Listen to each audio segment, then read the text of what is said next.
How's it going, everybody? Ty Sights Shadow Games Report. Doing part 1 of War Thunder today. Couldn't see my screen for a second, that's why I sounded confused. Oh boy. Are we done with this war yet? Looks like we're trying to wrap it up. I don't know how long it will last, but I mean, I don't know. At the same time, Trump seems to be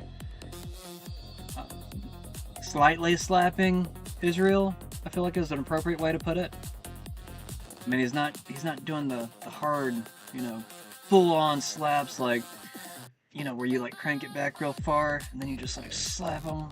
Like he's doing more like that. Just small little slaps on the face, like. I don't know if y'all can hear that, but either way, we are going to do about 30 minutes to an hour of news before we get into the game, so I don't want to waste too much time. Let's get into it. I need to drink my coffee too. I just realized how tired I am.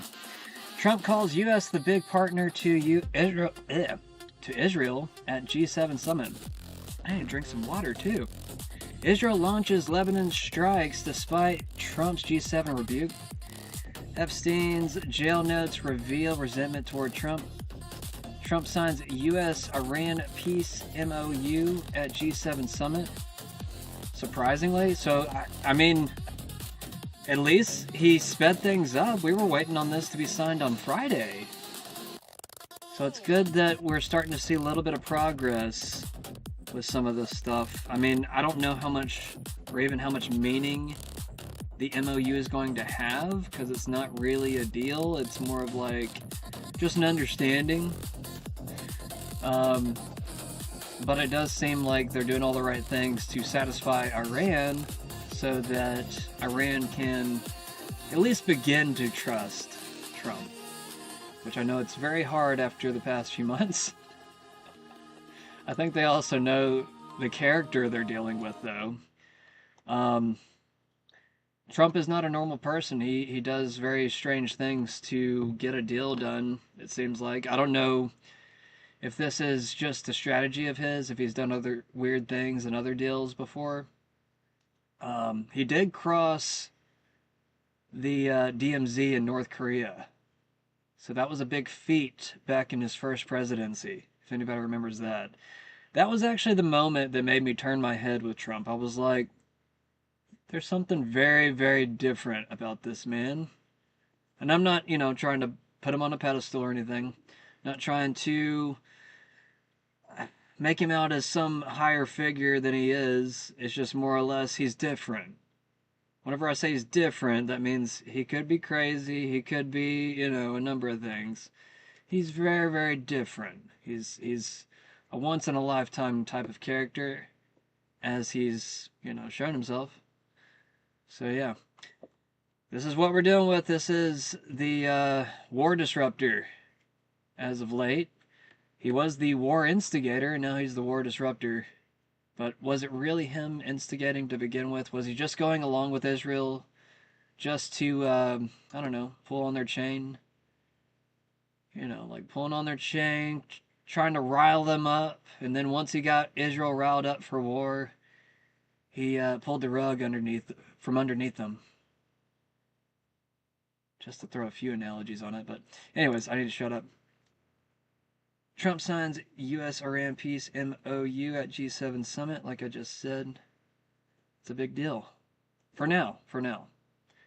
Israel could still screw things up, but it doesn't seem like Trump wants to help out Israel if they screw up again. Doesn't seem like we're going to their aid. But at the same time, we still have Israel pushing into Lebanon. Where's the red line with all of that? That's my big question. But this is the war disruptor right here. It's Lebanon. It is the yellow line for now. It's not the red line. But it does seem as if Israel wants to push past a different yellow line inside of Lebanon. Further beyond where they say they will, I guess, stop to some degree to push against Hezbollah. Trump has come back and said that he wants Syria to take on Hezbollah. That would be very, very interesting. And actually, I would kind of hope that someone else would take on this role of, I don't know, anti-terrorist cells in the region. I mean, if the government doesn't support them, then obviously that particular government, wherever they're located, needs to take care of them. Um, but yeah, anyways, I digress. UK grooming gangs report sparks US online hyperbole and memes. Iran MOU was signed on Wednesday by Trump and Iran president. Is that true? I don't remember the Iran president part. I don't think I saw him there. Maybe he signed it digitally or whatever. I don't know. We'll have to find out more about that. U.S. officials say Trump jokes he'll blame Vance if Iran deal doesn't work out. Trump invokes law to increase weapons production after Iran war depleted U.S. stocks. Major U.S. airport to halt operations for much of July 4th. Los Angeles warehouse. Sorry. Got war in the brain lately. Los Angeles warehouse. Fire prompts shelter in place. Orders due to hazardous air. Is that the same pharmaceutical plant that caught flames? I don't know if that's something different or not. There's so many crazy things happening every single day. Archaeology team unearths prototype of world famous Stonehenge monument just a few miles away.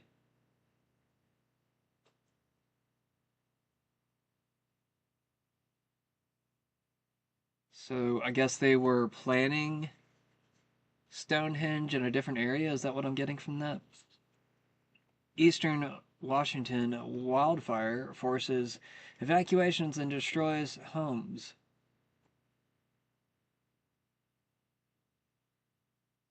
Federal Reserve holds rates steady at Kevin Warsh's first meeting as chair. That's a good sign. We were all expecting. Actually, I thought I heard that he increased it, like, I don't know, like a week or two ago, but maybe that was fake news. It's been so much crap news lately. I've been trying to weed through it for you guys as much as possible. I know I might have posted, I don't know, here and there that could have possibly been wrong initially, but I didn't realize it was wrong then, and it ended up being wrong later. So, feel free to catch me on that. Also, I am going to start telling people if you do want to actually follow me, you're probably going to have to hit that notification bell. I hate to be that guy that tells people to click the notification bell, but since I'm not really getting the views that I feel like I should be, I mean, I don't really want all that many people, guys. Like, I don't really care about being famous, but it would be nice to, like, at least increase to, like, I don't know, 300 views, 400 views per video. Um, Maybe have like 20 to 30 chatters chatting. I don't really care to have a lot. Reason I have filters on my chat is trying to alleviate some of the bullshit chatters that just cuss you out the entire time, or just call you stupid the entire time, or just constantly trying to correct you. Which I'm not against being corrected, guys. I actually want to be corrected, but I want to be corrected in a nice way. Like, there's always a nice way of doing things. And, I want to be right too. So, like, if I'm wrong about something and you end up being right, I actually want you to correct me. So, find a nice way to do that. And, the only thing that's filtered in my chat are curse words. So, if you don't, or if you're not capable of forming a sentence without a curse word, then, that's why you don't make it onto the chat.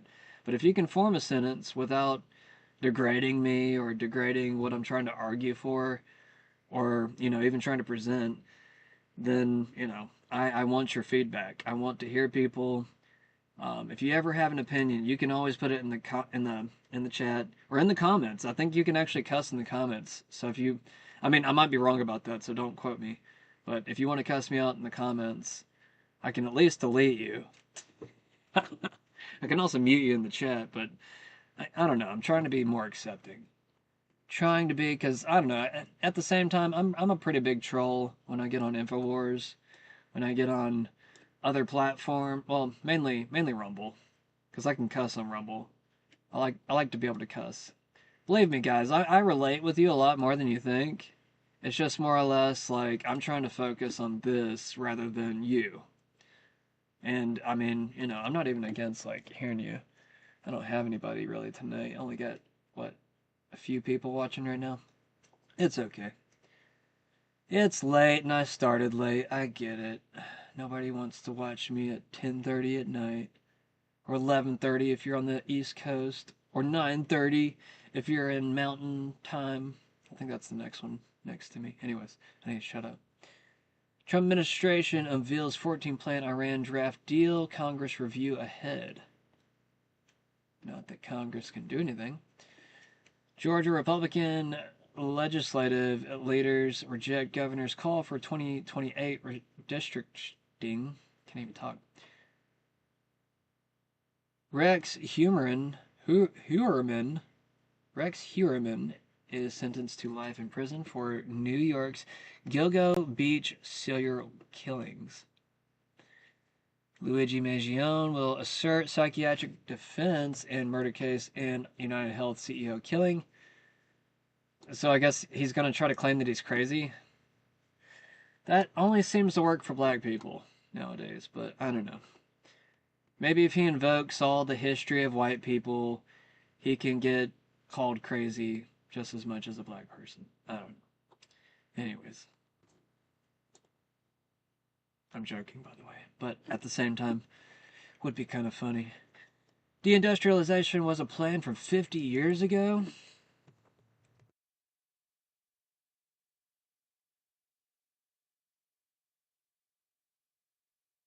On Saturday, Secretary of State Marco Rubio blew the lid off of a 50-year-old conspiracy. He said that the destruction of the American economy was deliberate. Deindustrialization was not inevitable.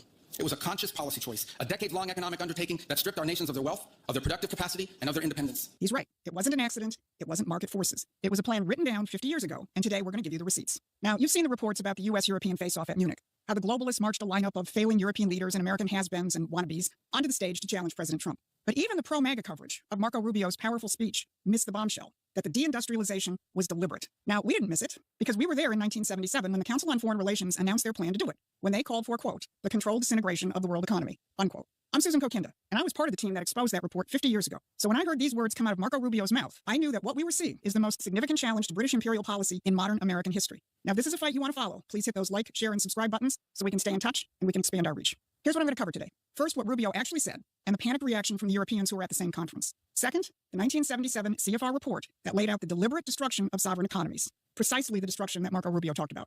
And third, how Trumponomics is reviving real economic sovereignty. So let's start with what Secretary of State Rubio laid out at Munich. In this delusion, we embraced a dogmatic vision of free and unfettered trade, even as some nations protected their economies and subsidized their companies to systematically undercut ours, shuttering our plants, resulting in large parts of our societies being deindustrialized, shipping millions of working and middle-class jobs overseas, and handing control of our critical supply chains to both adversaries and rivals. Deindustrialization was not inevitable. It was a conscious policy choice, a decades-long economic undertaking that stripped our nations of their wealth, of their productive capacity, and of their independence. It was a foolish but voluntary transformation of our economy that left us dependent on others for our needs and dangerously vulnerable to crisis. Let a few of those phrases sink in. A conscious policy choice, a voluntary transformation of our economy. Actually, it wasn't so voluntary, but I'll get to that in a minute. Now, here's what makes this speech so extraordinary. Rubio wasn't speaking into a vacuum. In her Saturday brief, Barbara reviewed the collection of warmongers and anti-Trumpers who filled that room in Munich. And she reported on the fact that the theme of the entire conference was, quote, under destruction. And it was a full-on attack of Trump's policies in specific and on the concept of national sovereignty in general. But lurking between the lines of the conference report and speeches is this reality. The globalists are no longer in control of the current world dynamic. The conference report says that economic uncertainty is nearly 3 times higher than it was during the 2008 financial crisis. Why? We don't have banks crashing like in 2008, at least not yet. That economic uncertainty comes from the fact that Donald Trump and his team have declared that the 50-year-old post-industrial model is over. Now, reflecting the recognition that the jig is up, European Central Bank head Christine Lagarde titled her speech, Preparing for Geoeconomic Fragmentation. And in it, she warned that a more assertive industrial policy is causing a rise in geopolitical tension and more frequent financial market stress. Now, translated, that means we have to now live in a world that is being reshaped by an assertive American industrial policy, and we who represent the global financier elite are no longer controlling the table. Lagarde signaled that new reality when she warned about the fragility of the European financial system. She said, we must avoid a situation where that stress triggers fire sales of euro-denominated securities in global funding markets, which could hamper the transmission of our monetary policy. Fire sales of euro-denominated securities? Is somebody getting a little nervous? Then she said that the European Central Bank will be expanding its repo facility to bail out bad euro-denominated securities. Why? Because for decades, the Federal Reserve had backstopped European financial markets. That's over, and the U.S. is no longer the lender of last resort for the gambling casino run by the City of London. Now, here's a good reason for you to subscribe to Promethean Action's free newsletter.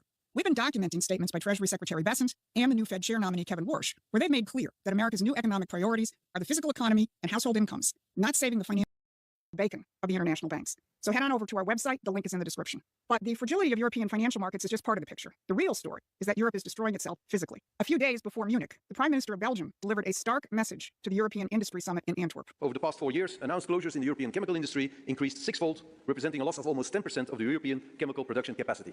In countries like ours, Germany, the Netherlands and France, the situation is simply dramatic. We are at the brink of an existential crisis. Now, where does that existential crisis that he references come from? Here's the killer punch. The decarbonization of Europe will become synonymous with its deindustrialization, and eventually with its poverty and its irrelevance. There's that word again, deindustrialization. The Belgian Prime Minister is saying the same thing that Marco Rubio said at Munich and that Commerce Secretary Howard Lutnick said at Davos. The globalist system of free trade and green insanity is a failure, and it has gutted the industrial base of the nations that succumb to it. Now, Rubio called it a conscious policy choice. That's the polite version. In 1977, the Council on Foreign Relations spelled it out in much blunter terms. They called it controlled disintegration. And when you hear what they wrote, you'll understand that everything happening in Europe right now and what was happening in the United States was the intended outcome.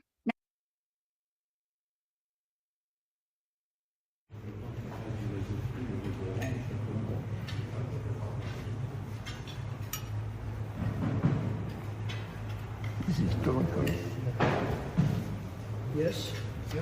Bravo.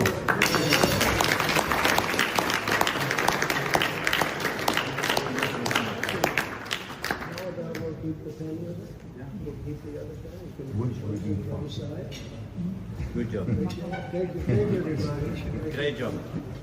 Bravo.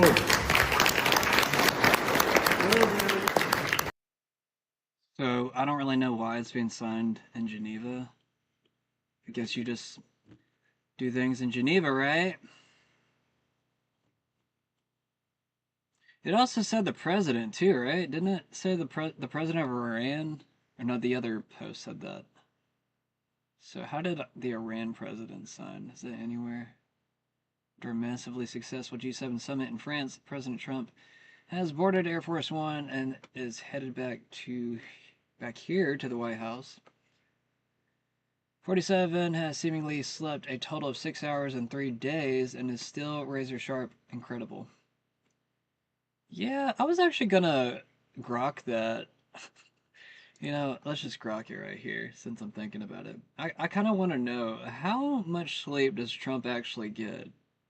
I've thought about this a lot lately. I mean, I've been thinking about it for months. I mean, throughout, really, I guess, like the first or second month, he seemed very drained. And then, like, all of a sudden, I think, like, by the third month, he finally slept or something. Alright, we got that. Let's see. How many hours a night does Trump sleep? I doubt Grok knows, but I'm going to ask anyways, just to see if anybody's been talking about it. Dinesh D'Souza says FBI raids Soros Group. They made their move. Kind of interesting that Dinesh is pro-Israel but anti-Soros. Always wondered how some of these weird alliances occur whenever you're against some things, but then you won't be against, you know, the other thing that's corrupt. It's like, you know, you're anti-corruption over here, but not over here. It's the world we live in.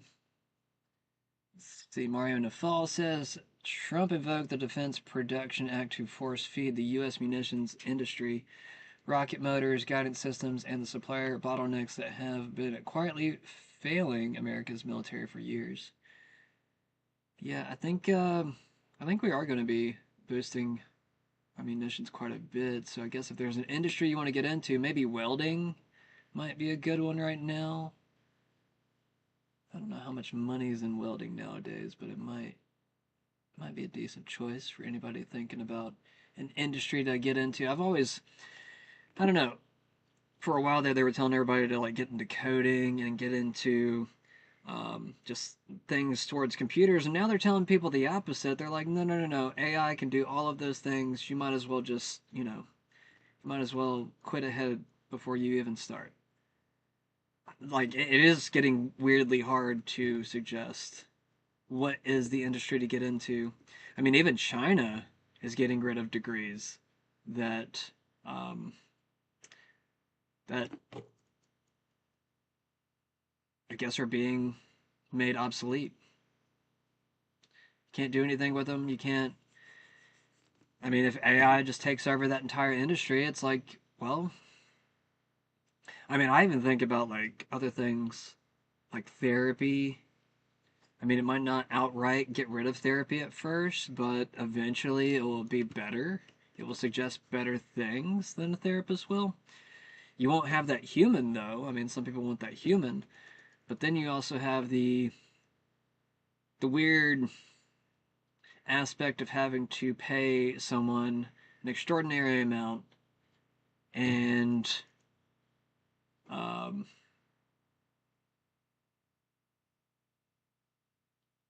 yeah, I mean, it's just not worth it. You might as well just go ahead and pay something cheaper and get a better answer than someone that could possibly lie to you. So yeah. Anyways, I need to drink more coffee, guys. I'm getting sleepy. Donald Trump typically sleeps 4 to 5 hours per night. Okay, well. He has repeatedly said he functions well on 4 to 5 hours of sleep. In 2017 interview, he described going to bed around midnight or 1 a.m. and waking up at 5 a.m.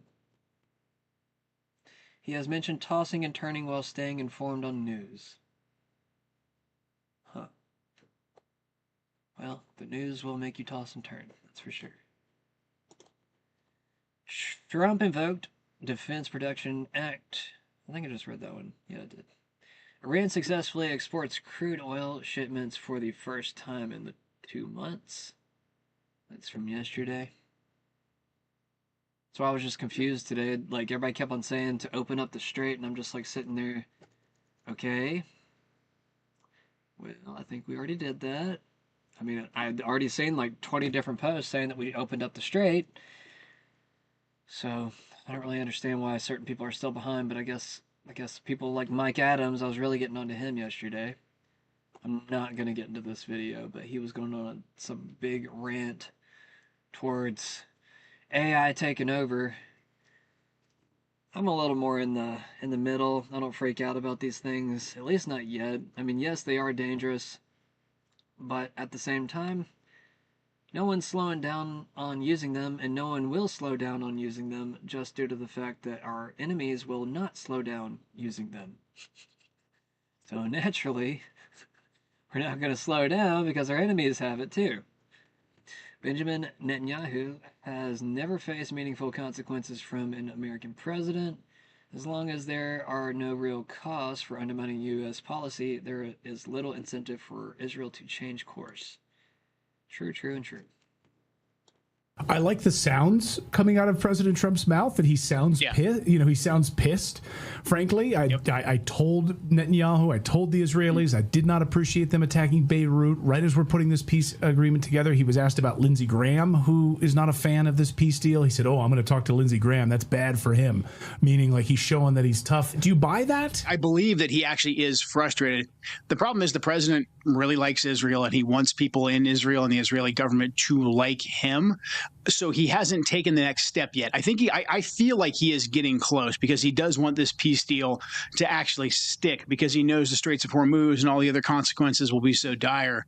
But he is frustrated with Bibi, and I think he just has to realize that all the leaked conversations, the Axios, or the strongly worded social media posts, that Bibi just simply doesn't take that stuff seriously.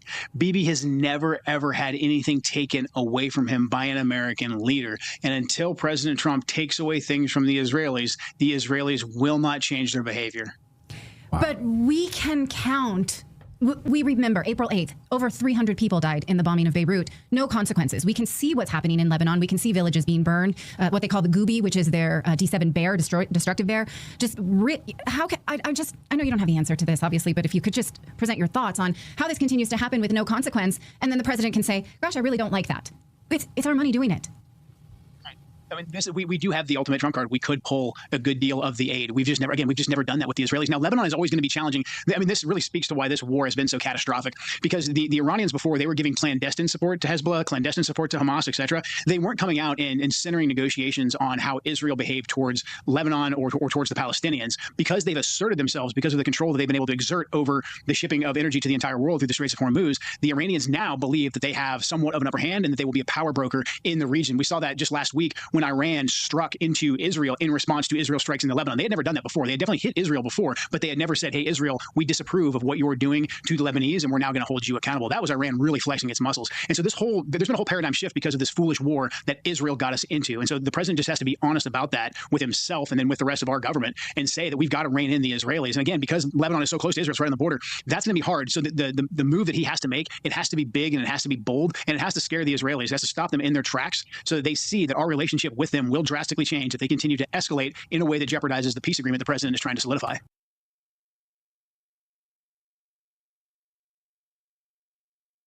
I strongly disagree with something the president said today. I heard him say one other time, too, which is if we hadn't attacked Iran, Israel would not exist. It would have been destroyed. That's simply not true. It's simply not true. For 12 days, Israel fought a year ago against the Iranian regime before we did.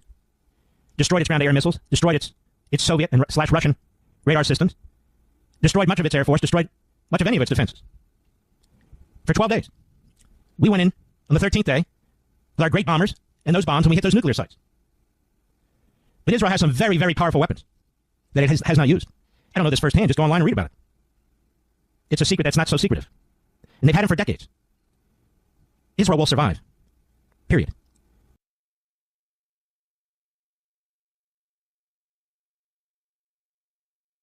Because the Tic Tacs have it. We have some evidence, anecdotal evidence, the Tic Tacs have this thing. They have a force field? Yeah, they could bounce it. They try to shoot it down with missiles and it bounces off. They try to shoot it. They try to shoot the Tic Tac with missiles. Or the stuff coming out of the water.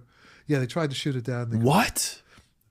Yeah. Who tried to shoot it? Well, I can't tell you that the guys who tell me, the guy who get in trouble. I don't want to get him in trouble. And what happened to they shot rockets at it? Yeah. What happened to the rockets? And they bounce back, or nothing happens. They can't get through it. Well, they even have the thing when they have the UFO and they take acetylene torches and they can't dent it even until they can dent it when it wants, until mentally, if it likes your brain waves, it'll obey your commands because they're conscious. They're alive in a sense. They're artificial life. They are post-quantum artificial living conscious intelligence. Post-artificial conscious intelligence. Wow. That's something to think about. That's like literally going beyond artificial intelligence into, I guess, a biological or a synthetic biological entity. It's so weirdly, it wraps around on itself almost. It's almost like, I don't know if anybody's familiar with the concept of biocentrism, which there's a few different interpretations of it, but the way it was explained to me early on was that basically life creates itself. We're kind of like our own God. It's like, I mean, well, I guess it also goes along if you believe in, let's just say, evolution to a degree, but it could also be through intelligent design to a degree. It's like it overlaps on each other. And biocentrism would basically be like, let's just say we were to meet the end of the heat death of the universe. If anybody knows anything about entropy, you know that there is an exhaust point to everything. Like atoms, well, supposedly atoms don't ever destroy themselves, but I don't know. There also is this weird thermodynamic contradiction of entropy where, like, I guess things eventually fizzle out. I don't know how true that is. That's just, the thrown around theory. But basically, biocentrism is kind of like saying that life created the Big Bang. And I know that doesn't make a lot of sense. Because, like, how could the Big Bang come from life, like previous life? Well, let's just say that the universe already died before. And it's cyclical. It has, like, a cycle. And let's just say every, I don't know how long a universe lasts, but let's just say in a quadrillion years, when the universe dies out, it might even be billion years. I think it was like, we only have like 13 billion years left or something. I don't know. I don't know how true that is. That could just be a projection. Let's just say in a quadrillion years, we get to that heat death point, but life has become so advanced by that point that it already knows how to rejolt the universe. It knows how to create the next universe. And then, boom. Does that make sense? They rejolt the next universe. It's like God creating itself over and over again. It's like we know it's going to end eventually, so naturally we put our minds together and we create this massive... I mean, I don't know. I'm just giving you an idea of what that whole thought process is like. And I know there is like another theory for biocentrism, like another concept. I think like it says something completely different on Wikipedia, but I'm just telling you how it was presented to me. If there's another word for what I'm describing, then I'll use that word, but I was always described as biocentrism as life being God. That's why God wants to protect life. And the continuation of this God is projected through the continuation of life. And also even the universe. Because we might be the creators of the universe in that sense. I mean, not me specifically or anything. I'm not saying like that. I'm just saying that we as in life. That's what I mean by that. I'm not God. We're just a part of God. Does that make sense? I don't know. It makes sense to some people. I'm going to shut up now. Microsoft exploring DeepSeek over OpenAI and Anthropic as Copilot Cowork moves to usage-based pricing.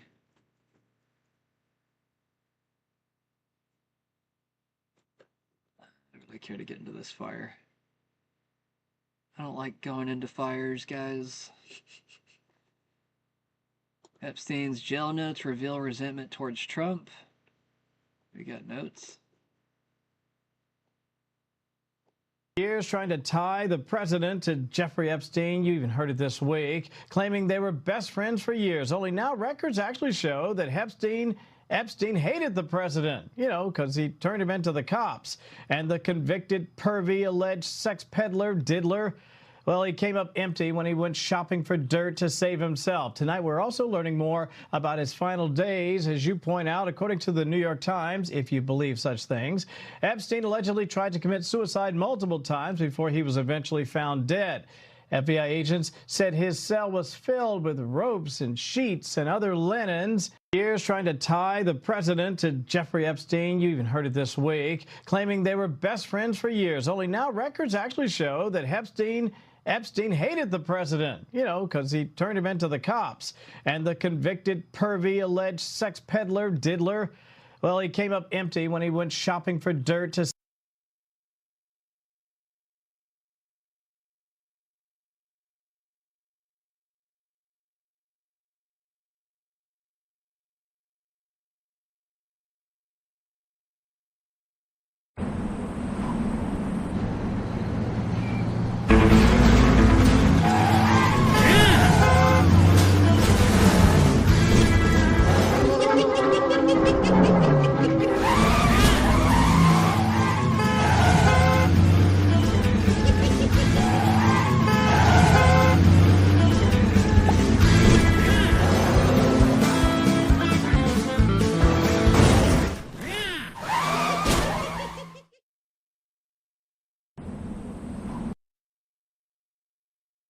Did you know that Miriam Adelson, and that's why I called it Miriam's War, because her family paid over $317 million to Trump's campaigns to make sure that they got a war like this, and they got the war that they ordered.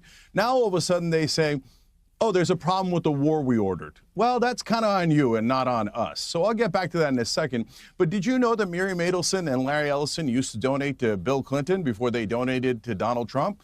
Because they don't care about Democrats or Republicans, and neither does Shapiro or any of the Israel First pundits. They only care about their beloved Israel. And it's obvious. They don't change their position on taxes, on Social Security, on health care. They only change based on whether Trump is in favor of Israel's actions. Or did you know that Miriam Adelson, and that's why... You know, one interesting thing about this particular post with Jesse Walters, oil drops to $70. This post is from yesterday. Did anybody notice like a gas increase ever since this new deal occurred? Like in my local area, gas prices shot up 30 cents. So it's interesting that oil drops to $70 and instantly we have this 30-cent shift in the prices. Like an increase, not a decrease, an increase. It always seems like it's the opposite. It's very, very, I don't know, I'm just sick of it. I'm just sick of it, guys. No changing it.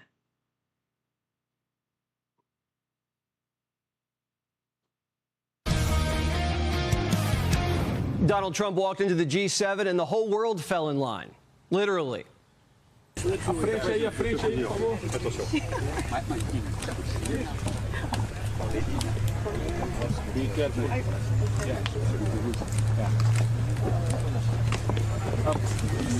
Voilà.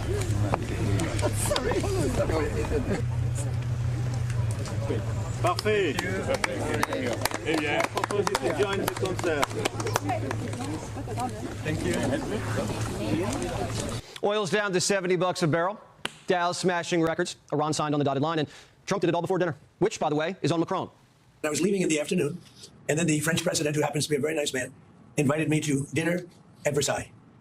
And Versailles is not a gold leaf. Versailles is the real deal. Yeah. And I said, I'd like to do it. I mean, you know, all it means is that I get home later in the evening, meaning early in the morning, and I'm not a big sleeper anyway. Everybody wants a piece of 47. Qatar's first in line. This time, they didn't bring a check. They brought a fortune. Qatar's going to be investing much more than $1 trillion in the United States. We have over 18. It's going to be 19.4 or so, if the new figures out. But, you know, we set a record. There's never been anything like it. No country in history has had that kind of investment. The Germans couldn't swing those numbers, so they went custom.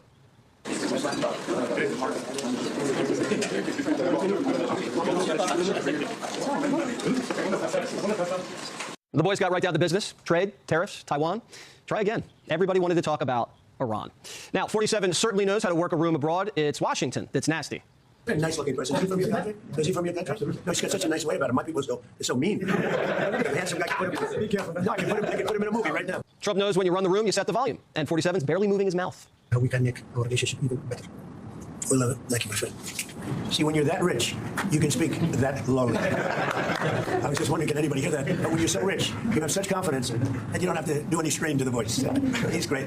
When it comes to Iran, Trump's not whispering. He wants the whole world to read his lips, word for word.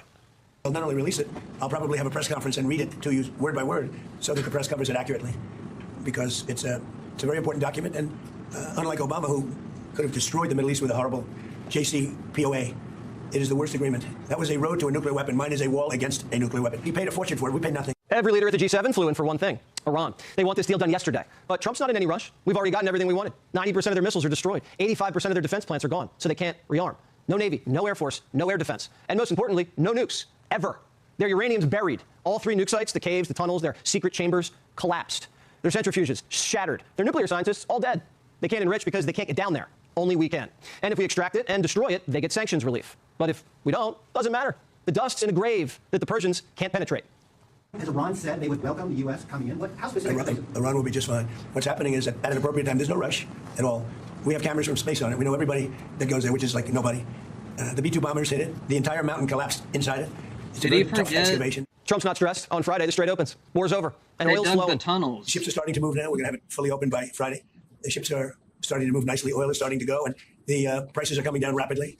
Stock market is going up rapidly. A lot of good things are happening. And most importantly, Iran will not have a nuclear weapon. The Obama deal was 159 pages long. The media didn't even read it. They just called it genius. And what did it actually do? It built the runway for an Iranian nuke and paid for it. They could enrich, they could stockpile. They had missiles galore to protect their precious nuke program. Now, they don't have a nuke program. You can't enrich what you can't touch. Trump's deal, a page and a half. No room for fine print and no room for a nuke. The only way Iran gets money unfrozen is if they do what we tell them. If they make mischief, which they might, the bank closes, the blockade goes up, and it's bombs away. Kamala says she wishes the Ayatollah was still rich, armed, and alive. If you were president, does that war even happen? So are we going to have this conversation? I'm happy to. Sure, yeah. First of all, this is a war the American people did not want. This is a war of choice. But to be clear, if you were president, you never start this war. Absolutely not. Absolutely not.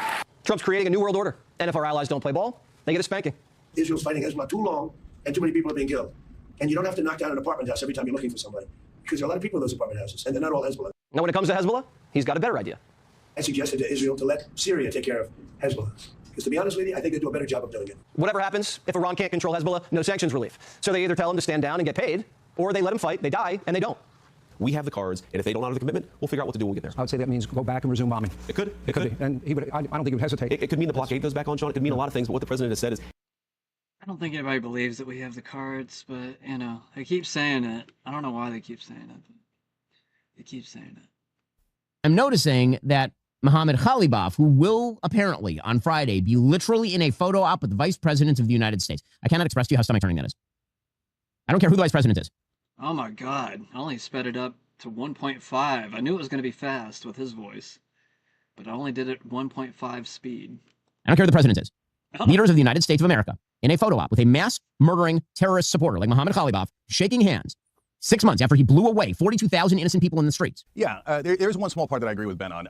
So when our leaders shake hands with terrorist leaders who've slaughtered tens of thousands of civilians, like Benjamin Netanyahu, it is stomach churning. When our Congress gives him standing ovations when he's a genocidal maniac and probably the largest terrorist leader in the world, it is stomach churning. But that's Netanyahu, not anyone else. They have a worse civilian kill ratio than Hamas or Hezbollah, and IDF has murdered 100 times the civilians of Hamas and Hezbollah. By any definition, they're a terrorist state. But it's interesting because, as you point out, Shapiro and Levin, oh my God, we love Trump. Oh, he's not doing Israel's bidding anymore. We hate Trump. Did you know that Miriam Adelson, and that's why I called it Miriam's war, because her family paid over $317 million to Trump's campaigns to make sure that they got a war like this, and they got the war that they ordered. Now, all of a sudden, they say, oh, there's a problem with the war we ordered. Well, that's kind of on you and not on us. So I'll get back to that in a second. But did you know that Miriam Adelson and Larry Ellison used to donate to Bill Clinton before they donated to Donald Trump? Because they don't care about Democrats or Republicans, and neither does Shapiro or any of the Israel First pundits. They only care about their beloved Israel. And it's obvious. They don't change their position on taxes, on Social Security, on health care. They only change based on whether Trump is in favor of Israel's actions or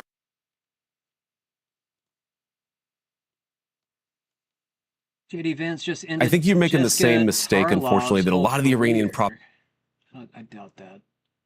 I doubt that. She's way too pretty to get her career shut down. propagandists make when they talk about this, Like which the is Wall Street Journal? they talk about the benefits to the Iranians without any of the things the Iranians would have to give up and have Before to you hate me of calling her pretty, I don't know anything about this woman. change in order to get those benefits. So you mentioned a $300 billion fund. I got to be very clear about this. Not a single cent of American money under any circumstance, no matter what the Iranians do, goes to Iran. Not a single cent of it. I think you're making the same mistake. And I thought I had more than one video with her. What the hell? Okay, whatever. I did have more than one video. I remember seeing it.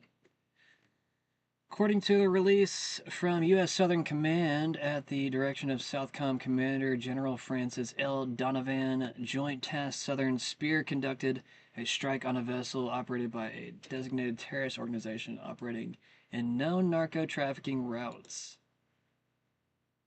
So, this is in the Pacific somewhere. Eastern Pacific Ocean. Interesting, right? I wonder if it was closer to South America or closer to, like, I don't know, Hawaii or something. I feel like Hawaii would be like Central Pacific or something. Pacific Ocean's pretty effing huge, though. Visitors can now tour the newly completed Obama Presidential Center starting this Friday. The grand opening coincides with the Juneteenth holiday and includes a special unveiling of a portrait commissioned for the former president and first lady. That'll be gross. What are you guys gonna do at the new opening of the Obama Presidential Center? I thought they were gonna call it a library. Is it not a library anymore? Who knows? Who knows? I'm sure it's just got a bunch of statues of Obama and other weird African art. Alright, let's hit it from both sides now. Zoom the F out, bro. Israeli Finance Minister Bezalel Smotrich says Israel has transferred authority over Israel's Minister of Finance, Bezalel Hebron Smotrich, to the announced that he has annulled the Hebron Agreement. He said that while inaugurating an illegal settlement in the Hebron district alongside the Minister of Defense. Now, the Ministry of Foreign Affairs has come out and denied that that cancellation has happened. But let's look at the facts. What Bezalel Smotrich did is transfer the authorities of planning, of zoning, of construction in the most populated city in the occupied West Bank to the Israeli army. And that agreement had kept 20% of the city, where tens of thousands of Palestinians live, under Israeli control to allow the continued existence of a couple of illegal settlements where less than 1,000 Israelis illegally live in Hebron. Now, why is all of that happening now, and what is the context? There are a series of Israeli measures that have been taken that facilitate the takeover of Palestinian land, of Palestinian property, of even buying Palestinian homes deep inside Palestinian cities. And this is election season. Bezalel Smotrich, the Minister of Finance, and all the members of the ruling coalition need to shore up support, especially now with Israel facing pressure to comply with the U.S.-Iran deal to possibly end the invasion on Lebanon, all very unpopular measures. So to compensate for all of that, the stepping up of land grab of and de facto annexation are all on their plate, and they're all popular measures that could deflect attention from the growing rift with Washington.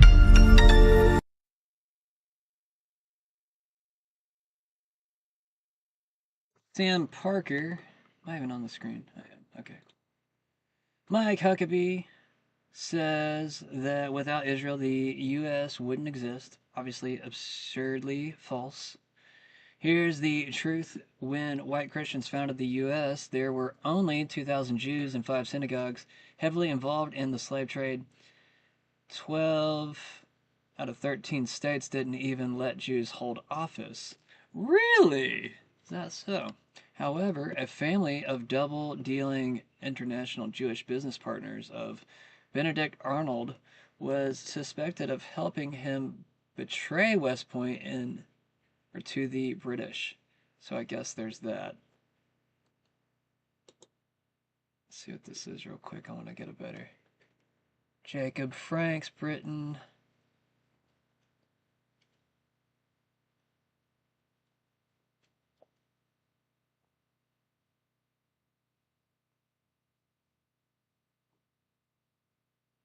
I don't know.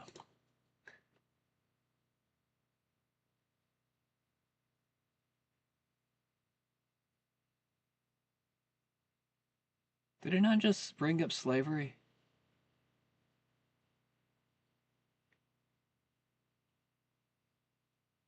Did I not just read that? Like, what the hell? I can't see it now. Okay, I'm moving on. It's like, did I just make that up in my head? Yeah, slave trade. Heavily involved in the slave trade.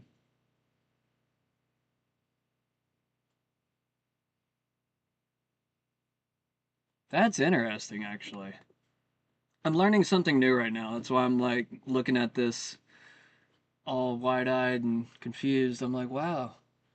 Here's the truth. When white Christians founded the U.S., there were only 2,000 Jews and 5 synagogues heavily involved in the slave trade.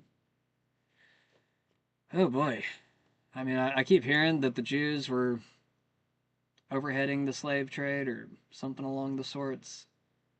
Haven't personally verified it myself yet, but I have seen many posts towards that. Either way, Trump just downgraded Israel from our greatest ally to a very small partner. Nice.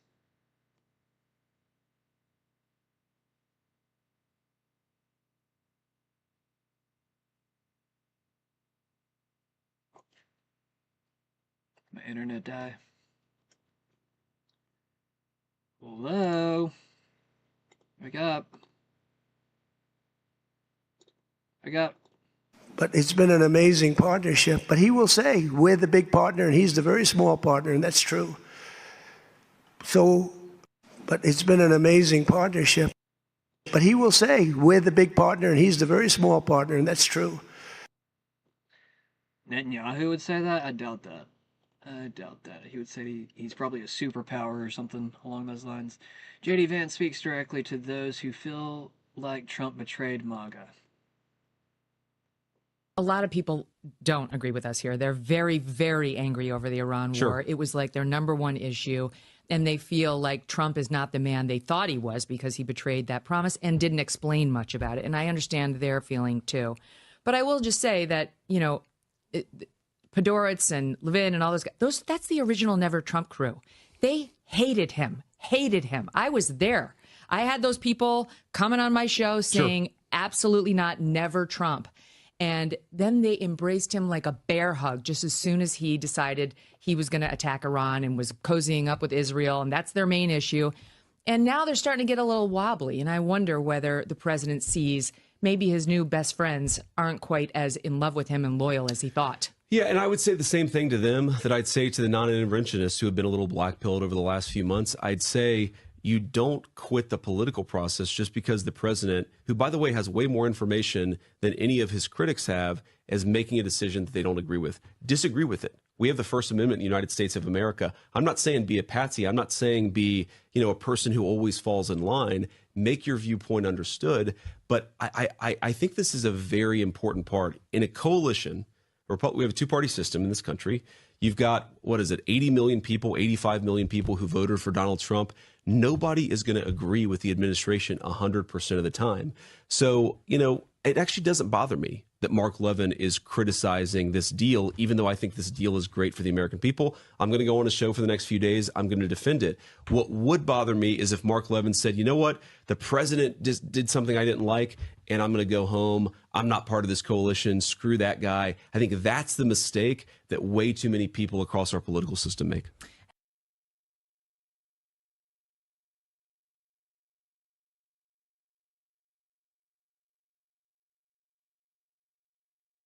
Three days before the G7 summit in Avian, Canadian Prime Minister Mark Carney flew to Ireland, and he warned what was coming.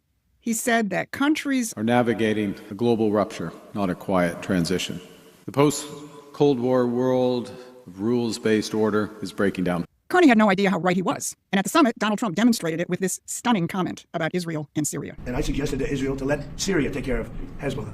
Because to be honest with you, I think they do a better job of doing it. I didn't like where 2 hours before we're signing the agreement that there was an attack in Lebanon, in Beirut. I did not like that. I let them know that. I didn't like it, not at all. But I think that Syria, he's pulled that country together amazingly quickly. He's very capable. And he's been very good for me. And if Israel can't do the job without killing everyone else, he'll do the job. Syria will do the job. So, in what world does the President of the United States push aside Israel and suggest that the Syrian president, who had been the leader of an al-Qaeda-affiliated group, step in? Not in the world that Carney is mourning. It's a new world, and this week it arrived with Donald Trump at the G7. I'm Susan Kokinda, and I've been fighting to create this new world since 1971. So if you want to be part of this, hit those like, share, and subscribe buttons and stay in touch. Today, I'm going to talk about how this plays out in three ways. First, how Trump closed a deal with Iran after previous presidents failed for 47 years. Second, what he really meant by his remarks about Lebanon, Syria, and Israel. And third, why both of those events have Mark Carney and friends a lot more frightened than they're letting on. So, in terms of the Iran deal, all of the empire's American outlets, whether the mainstream press or the social media universe, they want you to think that the Iran deal is another taco moment. Trump always chickens out. So the New York Times editorial board intoned, President Trump lost this war. And NATO's think tank, the Atlantic Council, declared, Trump celebrates while America capitulates. Now, hold that in your mind for a moment, because these institutions are not dumb. They're deliberately covering up the real target. Because it wasn't only the IRGC or the Ayatollah's government. The target was much bigger. It was how Iran's terrorist capabilities and threats to close the Strait of Hormuz have been part of the empire's business model for half a century. White House Trade Counselor Peter Navarro has a really good name for it. He calls it the terror premium on oil, the de facto tax that every nation on earth pays whenever the strait is threatened, and that premium flows through London clearinghouses and Lloyd's of London insurance certificates.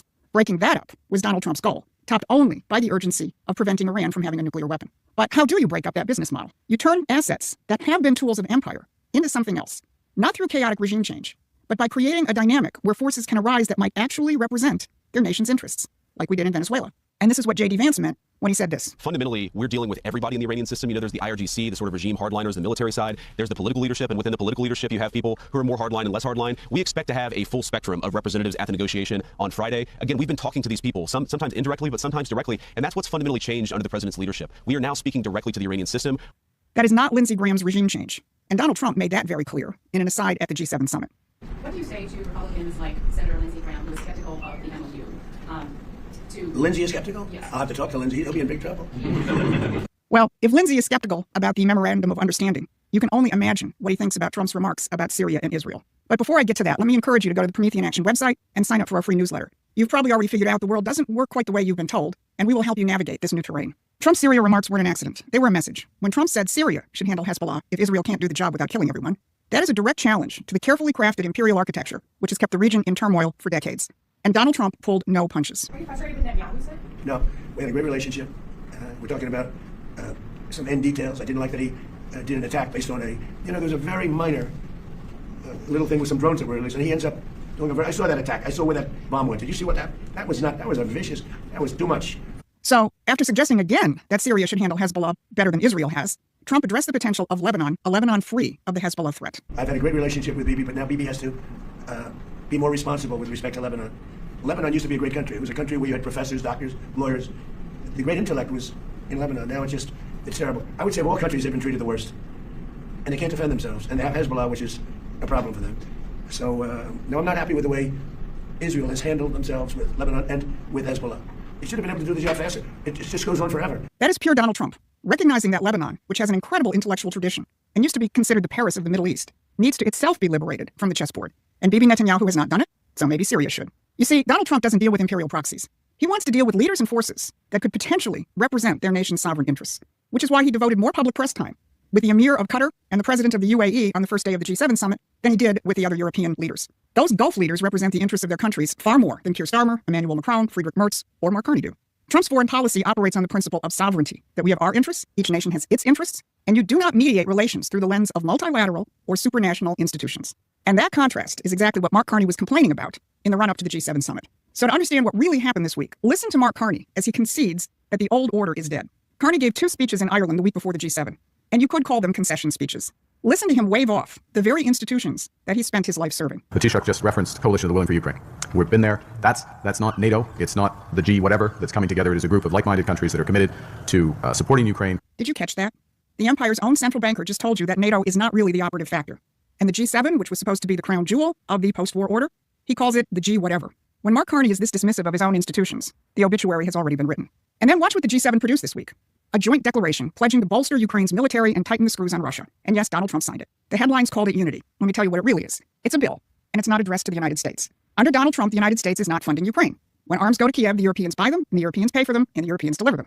So when the G7 pledges to bolster Ukraine's military, what they're really pledging is European money. And the question that nobody seemed to ask at Avian is whether Europe has any left. And it doesn't. And we know that because the empire told on itself. Just days before the summit, the man in charge of Britain's military, Defense Secretary John Healey, quit. Not over a scandal, but over money. He resigned because his own government refused to fund the British armed forces at the level needed. His armed forces minister walked out the door right behind him. The UK's Parliamentary Defence Committee called it a grave moment. So let that sink in. The empire that lectures the world about defending Ukraine and standing firm against Russia, its defense secretary resigned because Britain can no longer afford to defend itself. And that's who just pledged to arm Kiev. A broke empire, signing a check it can't cash. And that, not the war and not the weapons, is what has Mark Carney terrified. So listen to his real complaint.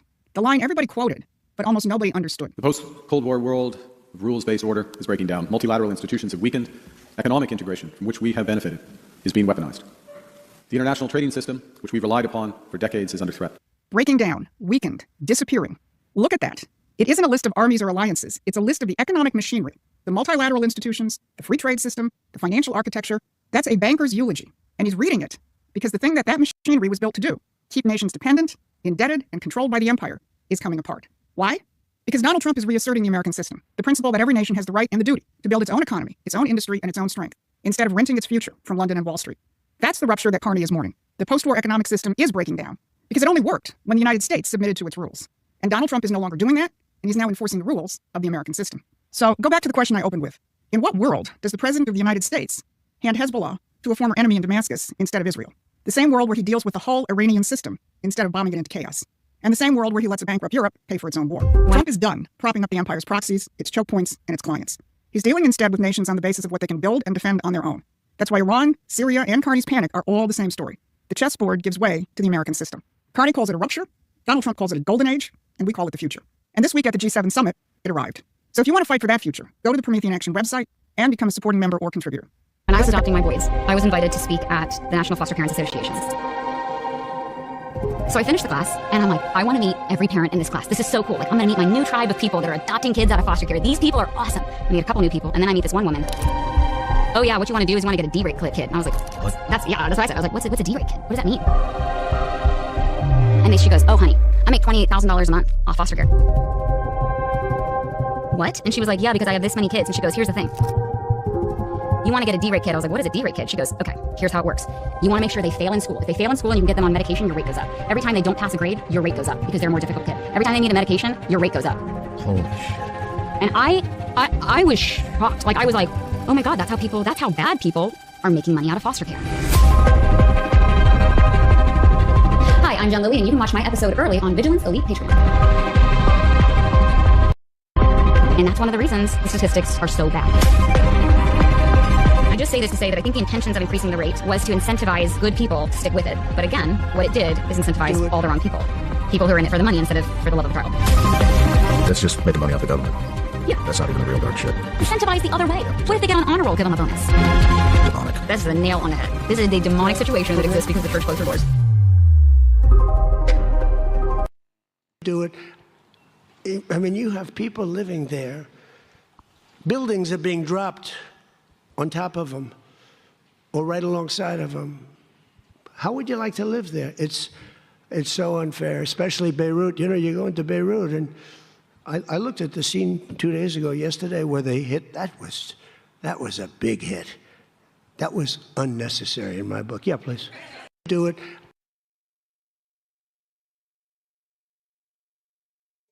Rubio saying this. I want to begin by thanking Foreign Minister Saar for this kind invitation, and I regret that I cannot be with you all in person. Golda Meir once said, it took Moses 40 years to find the only place in the Middle East with no oil. But Israel's wealth lay not under the ground, but in its people, the Jewish people, exiles, pilgrims, and dreamers from around the world who made the desert bloom into a high-tech superpower. Israel accomplished this miracle not by abandoning its history and identity, but by embracing them. Sadly, some of Israel's neighbors have failed to appreciate how following Israel's example could have brought prosperity to the region. Instead, they chose war. They decided to impoverish their people in a futile effort to destroy Israel. They succeeded in the former, while failing in the latter. Anti-Semitism is the world's oldest bigotry, and given that we are all here today, it is also the world's most futile. Egyptian pharaohs, Roman emperors, Persian shahs, and Middle Eastern despots have sought to destroy the nation of Israel. Adolf Hitler dreamed of a world without Jews, an idea he shares with Hamas. Today, these regimes and empires have crumbled into dust, The Egyptians but Israel predated stands, them.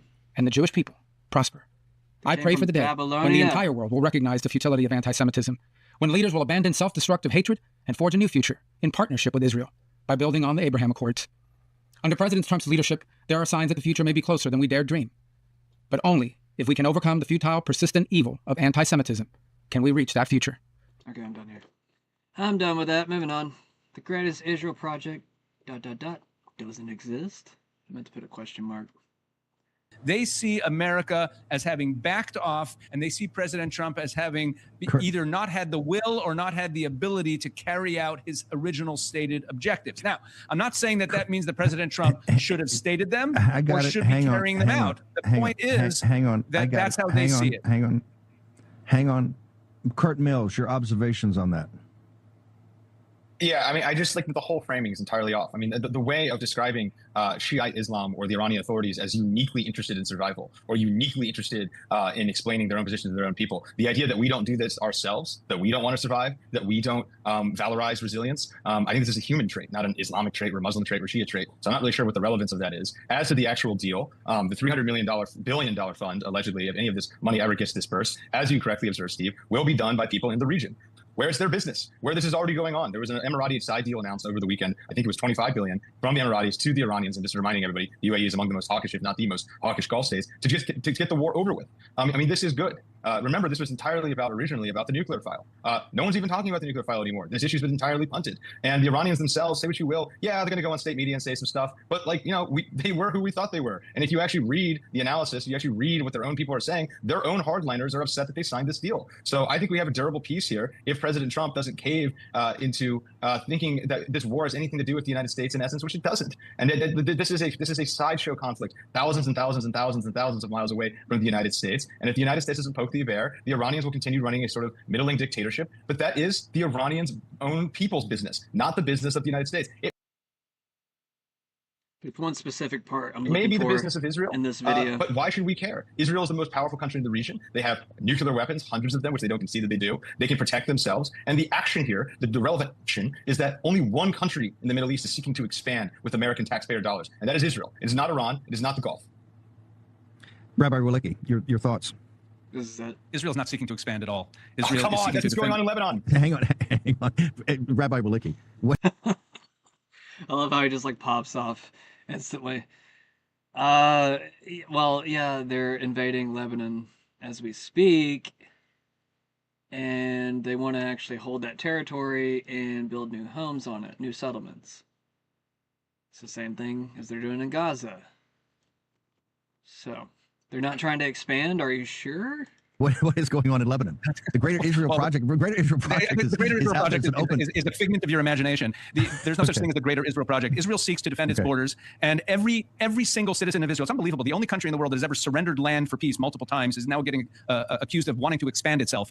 Israel wants to secure its borders. If Hezbollah did not set up tunnels and rocket launchers and militias along our northern border, so manipulative. It's like it's like the way he talks, it's like he believes his lie. It's so crazy. I'm done. I'm done with that. We're moving on. Fuel going way down. You saw it yesterday, it went down $6-7. With fuel going down, as goes fuel, so goes everything. I've always seen. Oh my God, he like totally caught it and he's smiling. He's like $6-7. Fuel going way down. You saw it yesterday, it went down $6-7. With fuel going down, as goes fuel, so goes everything. I've always seen. I love that.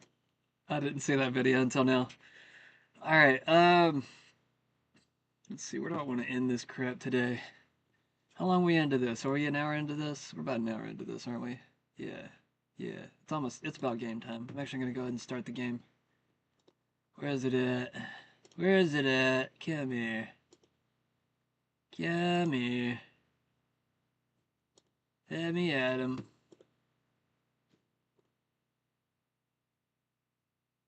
Start that in the background and I'll keep reading. The Geneva talks schedule remains unchanged. Reports of Iranian delegation canceling its trip are categorically false. That was 12 hours ago from Mario Nafal, which I guess supposedly it's already signed, but I don't know. I guess it just really depends on who you want to believe now. Because I swear to God, I'll read like 5 different posts saying the exact opposite thing, and it totally throws me off too. So believe who you want to right now. Xbox CEO Asha Sharma, which I'm kind of confused by that. I didn't even know Xbox had a female CEO. That's kind of interesting. She's a lot prettier than expected. Hence, they are planning on moving away from having customers buying consoles and instead going to a monthly rental and subscription program. Well, yeah, you kind of need to do that because you're losing money on the Xbox for one. But also, I mean, I think we need to think about just PCs as a whole. Like, I even think that PlayStation should get out of consoles. I think we should just go PC now. Just my opinion. I think we should have, like, modular laptops where you can just constantly plug in and plug out different, systems. And they need to be, like, long-term proof. Like, I don't know. I mean, we're probably going to have, like, 20-year technology at some point. At least in theory. Just due to the fact that there's just going to be so much acceleration within, like, technology over the next 50 years. I feel like we're going to get to a certain point where we just start having, like, Kind of like the Nintendo Switch, you know, where you're just like constantly like putting on new controllers and shit. Now you can't change out the RAM. I mean, there are some, you know, laptops where you can change out the RAM. Actually, my old laptop, I could do that. I never did it, but just because the next computer was 10 times better than my laptop, and I was like, well, there's no real point in upgrading my RAM if, you know. Oh, this game already started. But yeah, I already did that, didn't I? Your name is? Jessica Maldonado.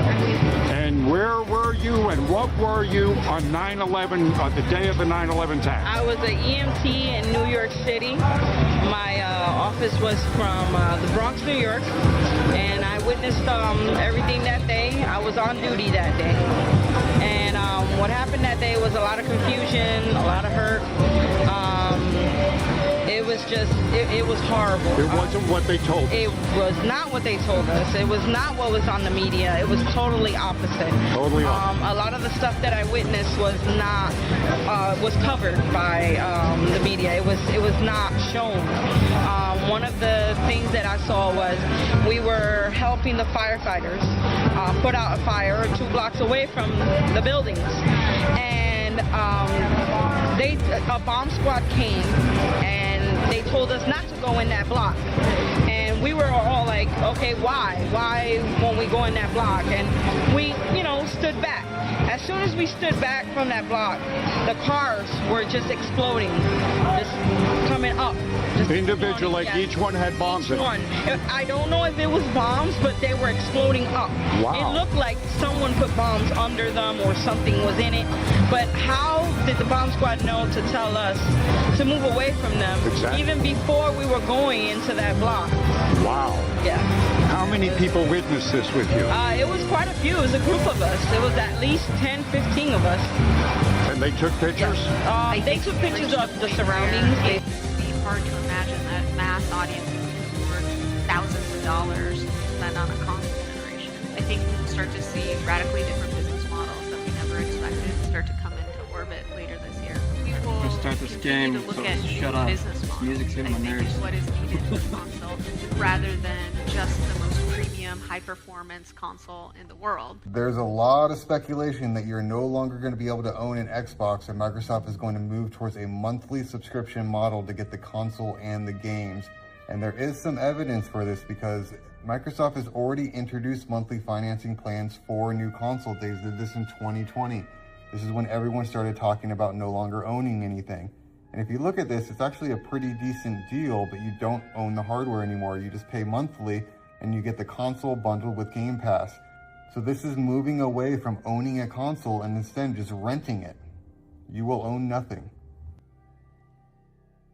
I finally went on the screen. Sorry guys.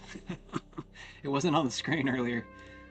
Alright, we're gonna finish up with this video and maybe one more, and I'm gonna I'd love to get your reaction to what we know about this reported MOU being signed by the United States and Iran. There's no downside to this MOU. This is exactly what the administration had sought for quite a long time. I'm a little bit amused that the Israeli government is so upset about it. That actually heartens me.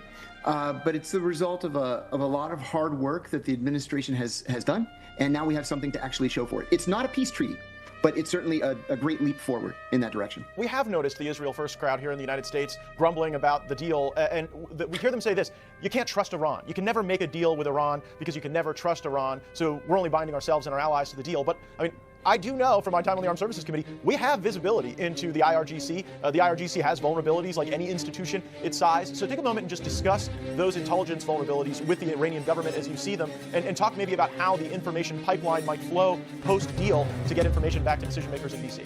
I'm so glad you brought this up because this is really the heart of the issue right here. The U.S. has terrific intelligence capabilities all around the Persian Gulf, more than just the Persian Gulf, all the way around Iran. So it's not like we're just going to be in the dark and we have to trust the Iranians and just take their word for it. There are There are methods in place to ensure that the Iranians do what they are compelled to do. We will continue to enforce those methods. There are certainly inspections that the Iranians have agreed to. We will continue to gather intelligence from those inspections. And as you pointed out correctly, the IRGC is a deeply flawed organization. Its operational security is terrible. We will continue to collect security information, intelligence information from the IRGC, not just directly, not just through NSA, but through our allies in the region, including Israel.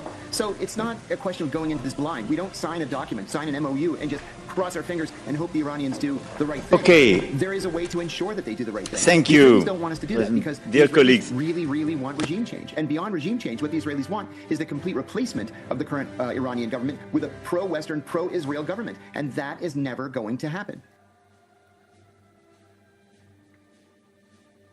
There's one other video I'm looking for. I was hoping I was going to find it before that ended, but if I can't find it, then I'm just going to jump in the game. Is this it? This is it. This is the last video. It's going to be a good one, though. So, the U.S. engaged... This is actually going to explain a little bit of what the U.S., Iran, Israel conflict is actually about. Now, as Trump has said 1,000 times, Trump has different goals, or at least the U.S. has different goals than Israel. And what Promethean Action has been saying for months now is that Trump is basically changing out the old British insurance over the, I guess, the shipping over the strait. It's shifting from the British into the Americans' hands. We changed out the insurance companies, and this will explain it. With Iran is not exactly playing out as the globalists expected. The cancellation of war risk insurance by the empire's oldest insurance company was supposed to bring shipping to a halt, spike oil prices, and shatter economies. Operation Epicurus was supposed to be economically and politically disastrous for President Trump and backfire against him. But the president was ready. He moved on 3 fronts simultaneously, and Lloyd's never recovered. First, he announced that the Development Finance Corporation would step in with political risk insurance. Lloyd's had pulled coverage. Washington replaced it within days. Second, he announced the Navy was on notice to protect shipping in the strait as needed. And third, this is the move that tells you everything about how differently this president thinks. Trump lifted some sanctions on Russian oil. Not only that, he got on the phone with President Putin to discuss the conflict in Iran. So let's put this all in context. Last week, Donald Trump branded Britain as our former closest ally. The same Great Britain which has led the charge to sanction Russia and keep the Ukraine war going. And the same country which is home to Lloyd's of London, which just tried to strangle world oil supply. So instead, Trump turns to Russia to get oil moving and chats up Putin for an hour. Now, here's something else you didn't see coming, especially if you've been imbibing the Israel runs Trump Kool-Aid. Yesterday, Axios carried this headline: Scoop. U.S. asks Israel to halt strikes on Iran's energy infrastructure. Axios reporter Barak Ravid reported 3 reasons: protecting Gulf energy stability, avoiding price spikes, and preserving Iran's oil sector for post-war cooperation. This is the same approach that President Trump used with Venezuela. Trump isn't protecting the regime. He's planning for what comes after it, and it doesn't conform to Israel's objectives. So think about what that means. Israel doesn't have a blank check. The Gulf states are being protected. Iranian oil is being preserved for the Iranian people after the regime falls. This is not a neocon war plan. This is a president managing the endgame while the bombs are still falling. Now, here's another page from the neocon playbook being put into the shredder. The page about how Trump's Iran moves are aimed at China. We're in a very good position, playing a tank but game. very unfair to other parts of the world, like China as an example. I mean, we're doing this Well, yeah, I guess you can do for the all other three. parts of the world, All including four. countries like China. Get a lot of their All 3, because oil one is straight just in the sea. Gunner ready. Loader ready. And we're protecting the world from what these lunatics are trying to do. And very successful. So line it all up. Trump called Lloyd's bluff and called Britain our former ally. Then he eases sanctions on Russian oil and calls Putin. And he says he's doing it for China and the rest of the world. No wonder heads are exploding in think tanks in London and Washington. This is the real story. Not the missile strikes or the carrier movements or the panic market headlines, but the strategic landscape being remade in real time. And this is what Promethean Action covers every day. Now let's get into the game. I'm also gonna play some music.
Yeah, the controller was moving the menu system, but it wasn't moving the thing.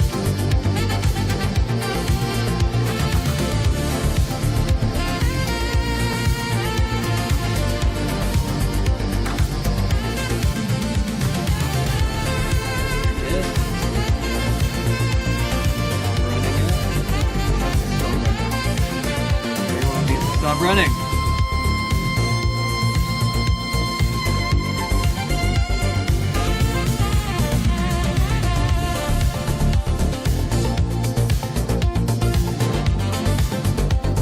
Stop running.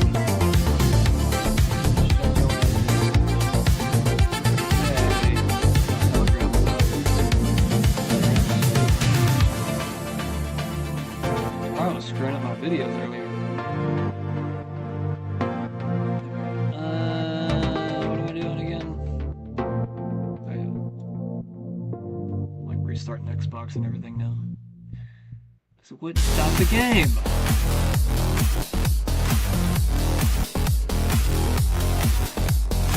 I don't like this computer. I like my old computer better. Just wish it didn't fart out on me.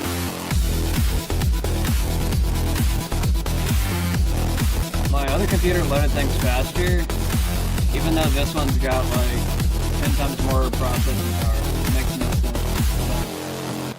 Twice as much RAM, twice as much everything. Makes literally no sense. What the heck? That's good.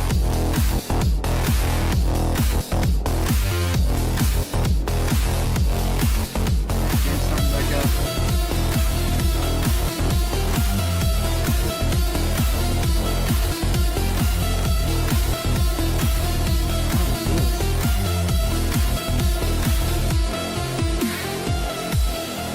Robo Chucky.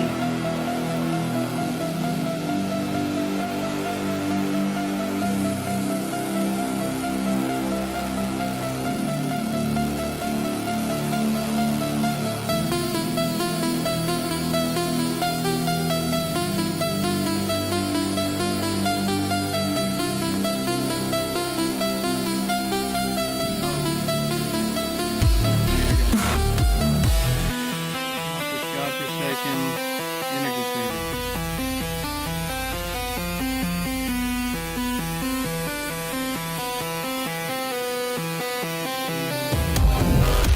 I don't know, I kind of want to fly the planes now.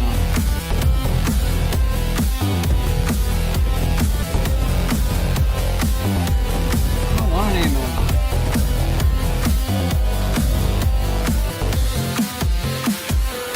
Ichigo vehicle. Katana. Driver ready. Gunner ready. Loader ready.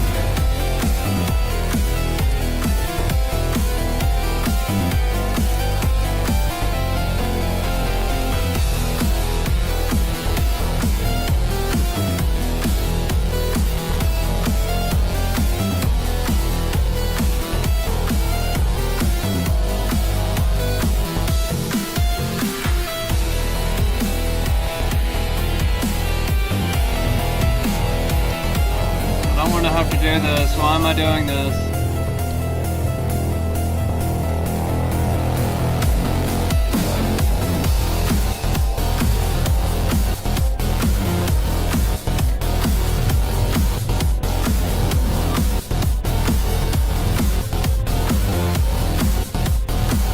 I'm not really gonna lie.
right direction.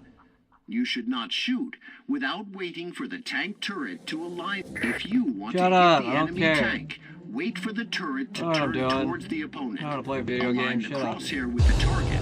It will No change shit, color when it is motherfucker. over the Hurry up. opponent. Wait until the tank turret finishes rotating. and Oh the my weapon sight to god. be Look how aligned with slow the this cursor. thing is. Switch to gunner view. You can use zoom to get a better view of the target. Aim and set the indicator in the center of the screen. Depending on your target's aim and set indicator changes. It turns red if the current shell does not pierce the opponent. Yellow if it is caused by fighters. And green if your shell can easily pierce the opponent. One of the best ways to destroy a tank is to put its crew out of action. Keep the reticule with the central area of the tank. Now, fire and lightning. As the shell penetrates the target, the X-ray appears in the top right corner. This shows which parts of the tank and which group of the enemy tank is considered destroyed. Great. If there was any group in this field, they would be in big trouble. Now, switch to emergency view. Another effective way of destroying a group is to have their engines at the rear,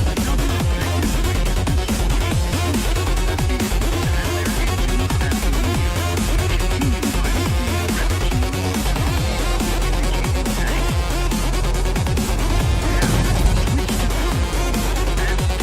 Now, switch to gunner and fire at the tank engine.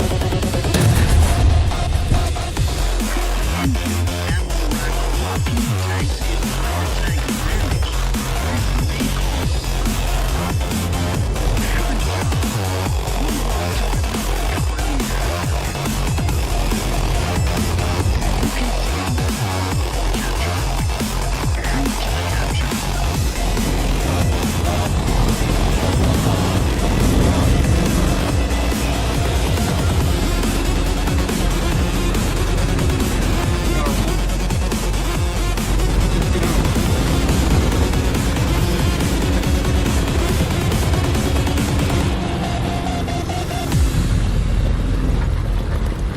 Move on to another company helicopter. You can see this capture point. Move to the capture point. I'm just like, can I play this game with a controller now? Figure it out next time.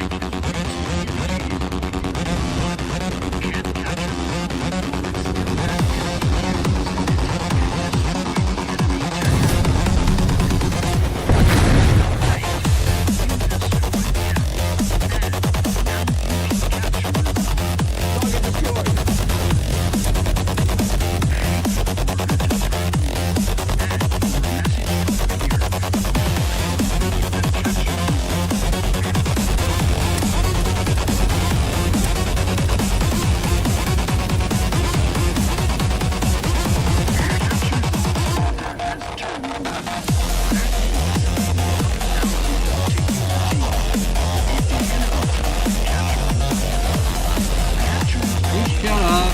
Just get on my nerves.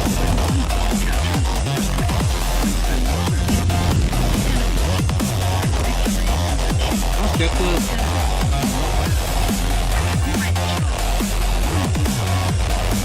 Yay, I won. I'm too hyped for this.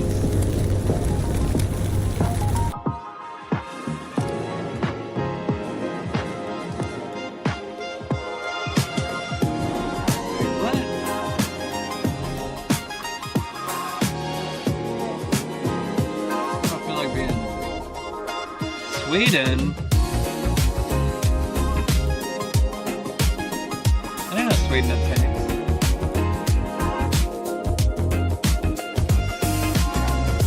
Now I'm curious. Sweden was a neutral country, wasn't it?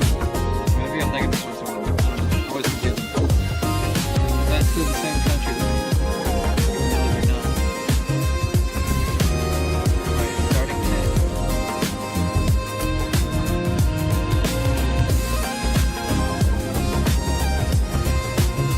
I'm probably picking the worst tank on it.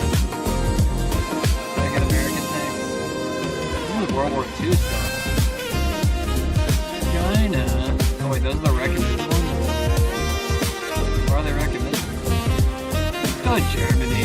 Be a Nazi. Because it's so popular right now. I don't know, I guess it's popular for some groups.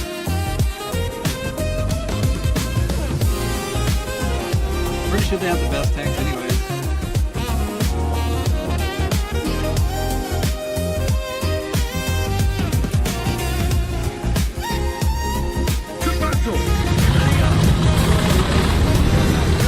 Anyway, my controller's working now. Why is it working all of a sudden? Can't turn my screen though. Oh. I think it's wanting to work though. That's good. I don't know why my tank is still moving, but... Bro, can you like not do that while I'm fucking in the menu? What are you doing? Why is he still going? Stop.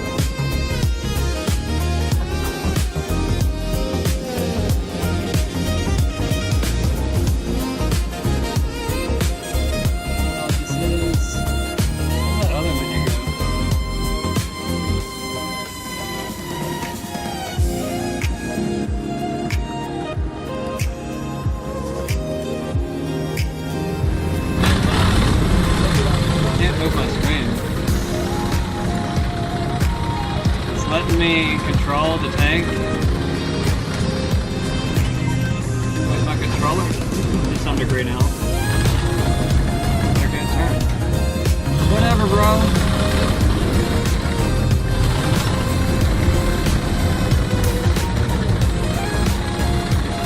Don't tell me where the enemy's at. On the map. It's kind of dumb.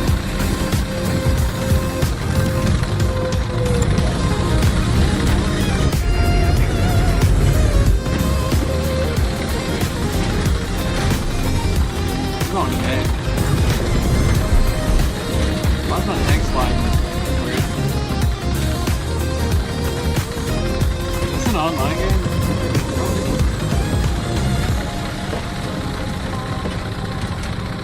Am I fighting America? My tank. We're going to take A together. Hell yeah, bro. Issue commands, that'd be neat. Victory here.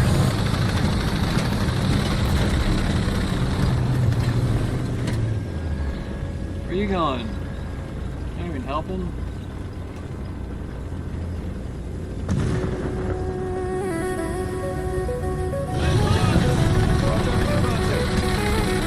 They got behind here so they don't see me. I could zoom in more.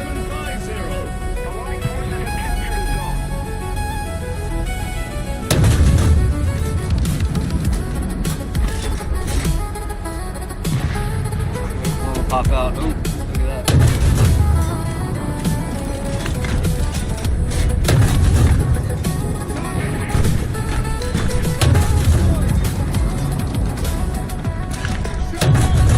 Got him.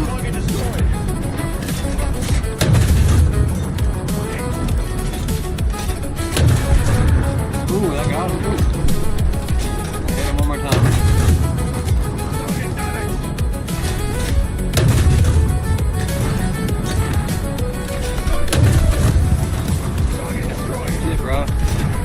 Really coming now.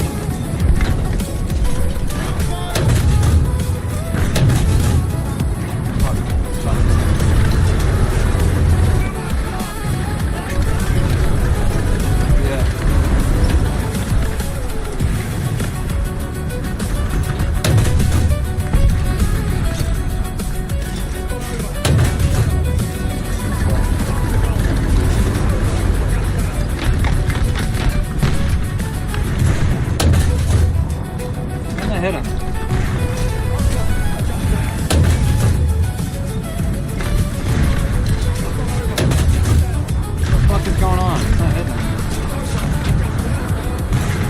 Oh, shit, that's why. I'm on a hill. Damn it. Fucking rock.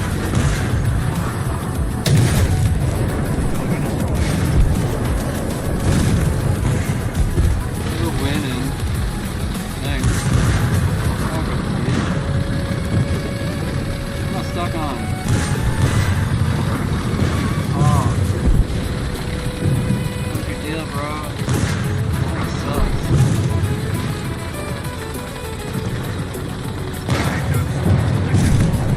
Mission accomplished. How's that? What the fuck? I didn't even get the other base. What the hell, dude?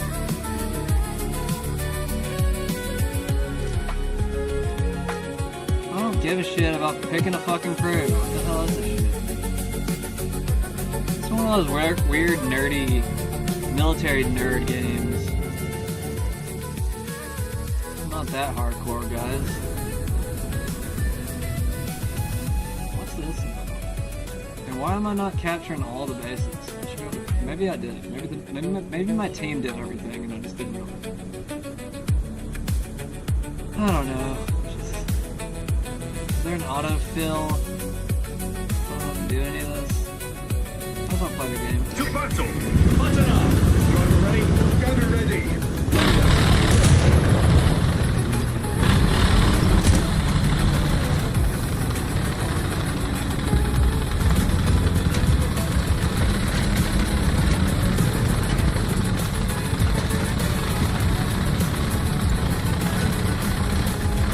Hey, wait, what does that do? Oh, we got another option here.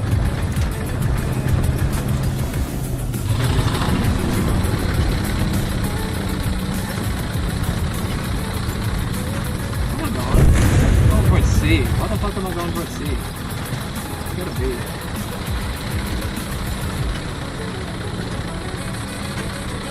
Let's capture B and then A, I guess. I should have gone towards A first. Yeah, we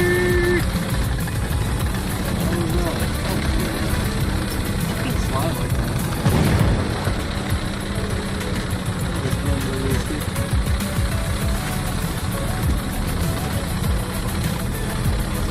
My review of this game is not very high as of right now.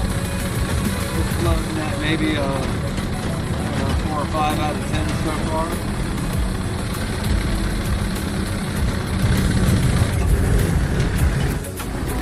To the enemy.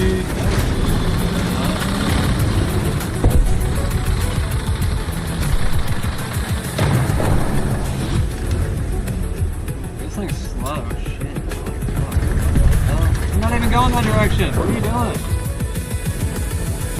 don't know what the hell's going on in this game.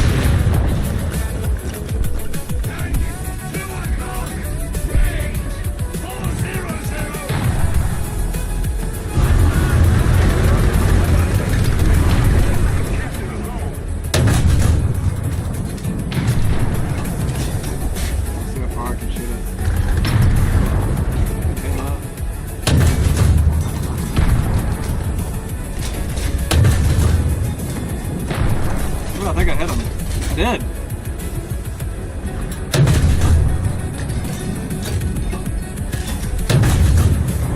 Got him! Dang. Good night. Is that me?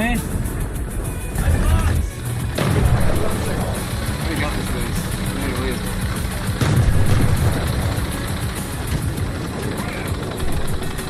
I'm going towards the objective. You guys...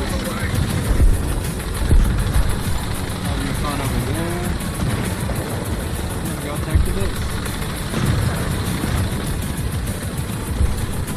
I do like to capture the base aspect of things. So it's like Battlefield or something. I'll power out through these things. Yep, that's good. So it's not realistic unless I can power right through it.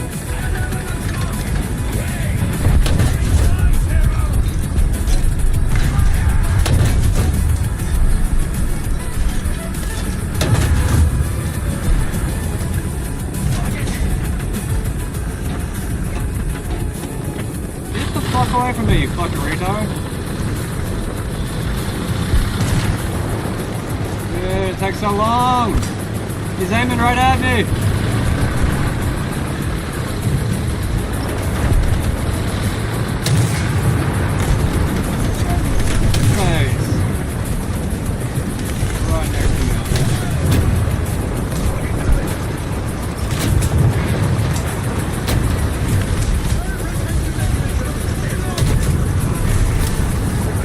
Fire!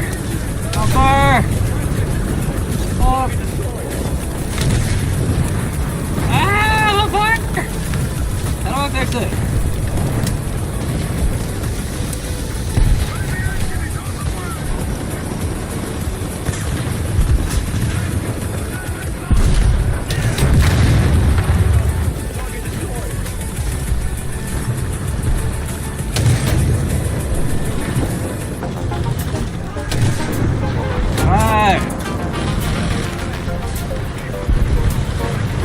So much faster. Where'd they come from all of a sudden? Like showed up behind me.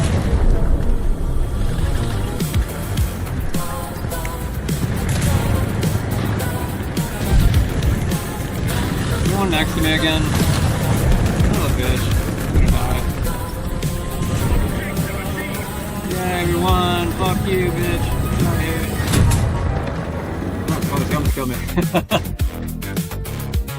It takes so long for your turret to turn around. That's why I'm just like sitting there like, no!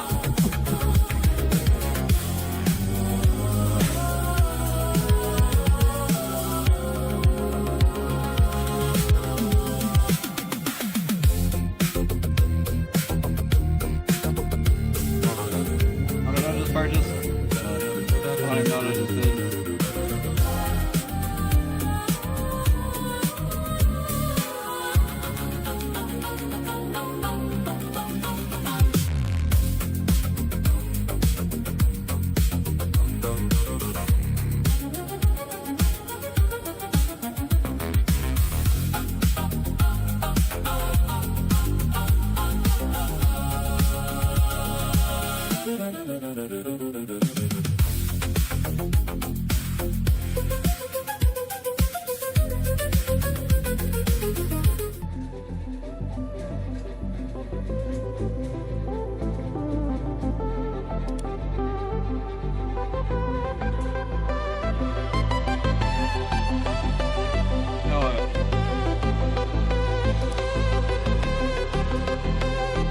Random battles.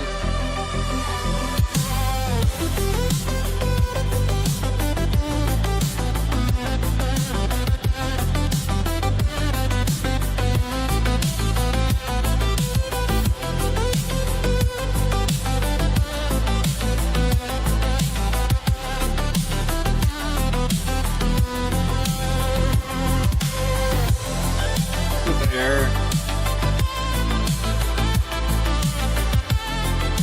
Airplane or Air Force or whatever you want to call it. Where's the hangar? I just told you to do that. Oh.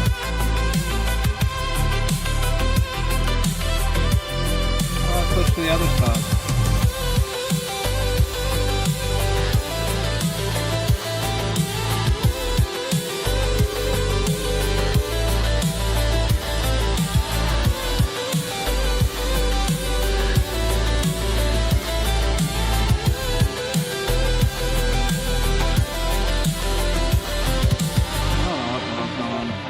Go back.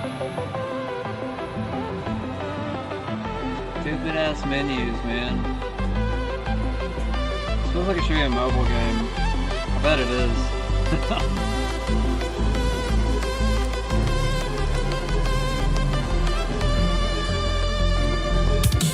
Oh wait, here we go.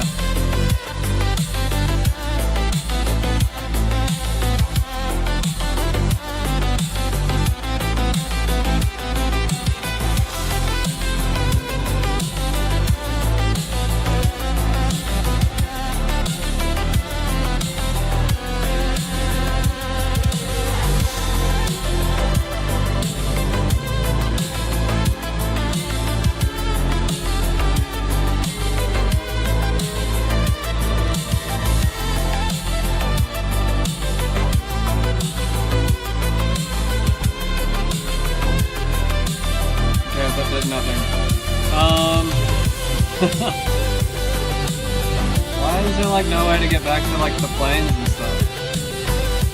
Let me go there, bro. Let me go back to the air bottle.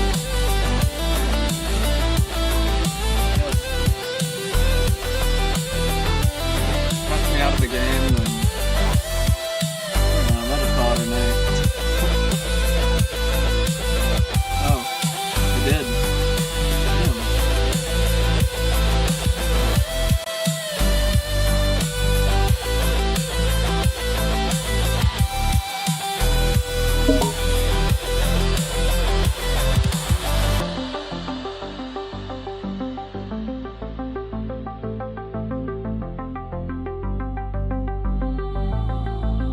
Restart the game, and then hopefully it will ask me at the beginning of the game like it did last time.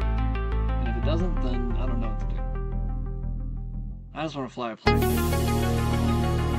Actually, I don't even know how I'm going to fly the plane. Using a mouse and a controller or a keyboard. I've never done any of that. I think I've flown too many planes with a mouse and a keyboard before.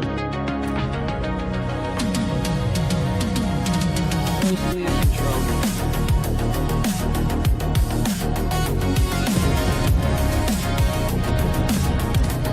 Takes me right back to here. You don't have to like get through certain missions to get to the aviation.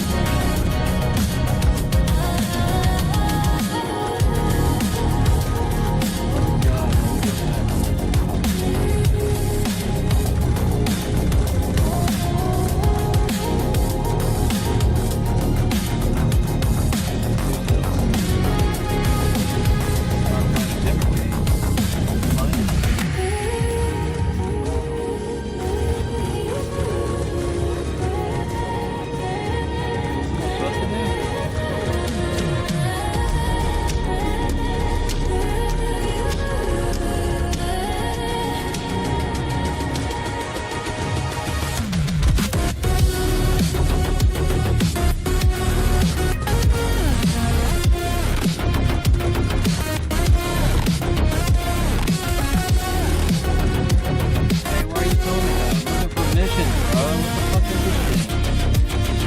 What is this game?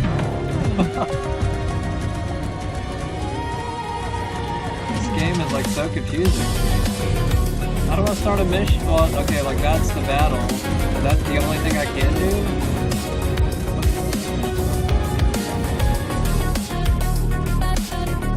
Is this the same place?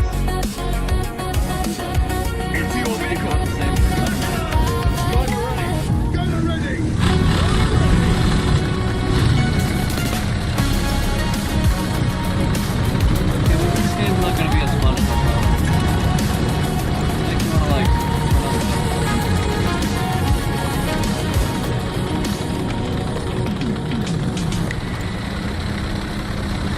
internet was good enough, I would play Battlefield and stream everything.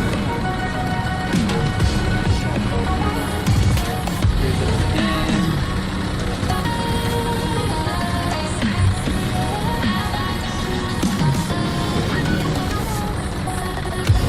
I'm trying to enjoy it.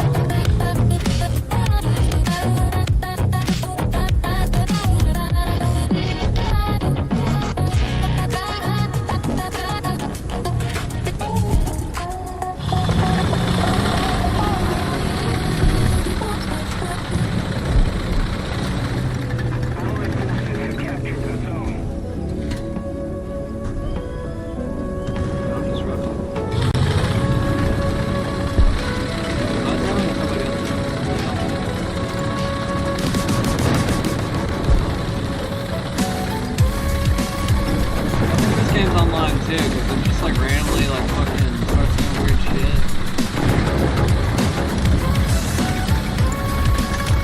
Bro, all those online games are winning my we need to like seriously separate this shit.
care that much.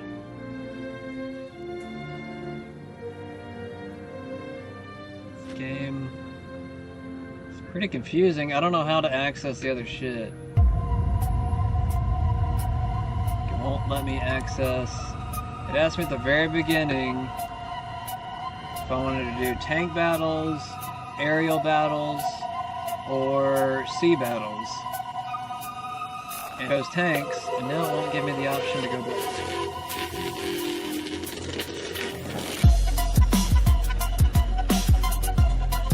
It's not my game of choice though, that's for damn sure.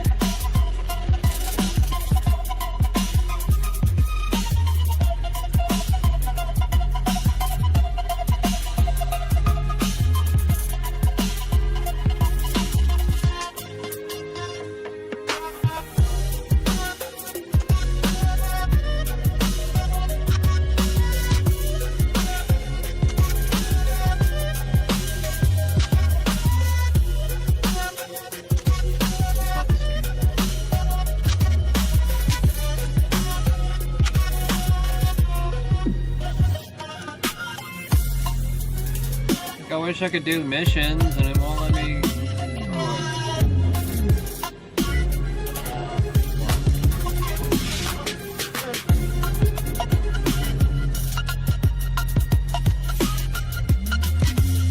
Why are these all locked? Can't do anything? Oh, that one I can do. Why is that one I do?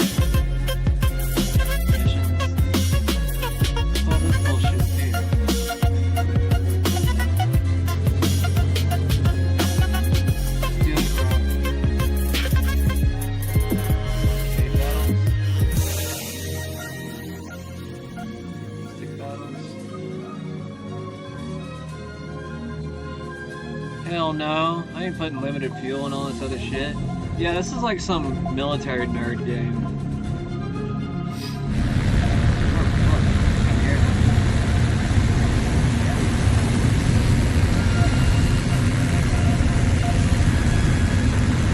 Okay, it's not that bad.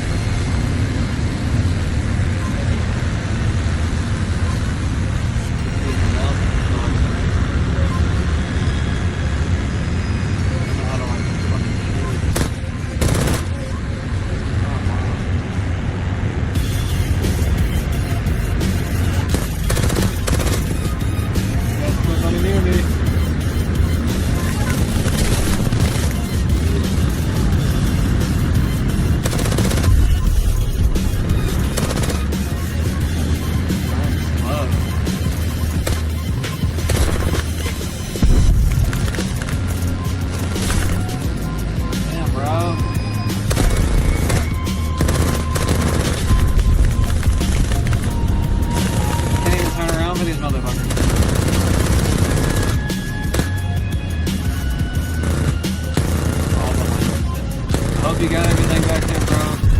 I can't do shit. You got 3 counters on the back. Good luck to you, brother.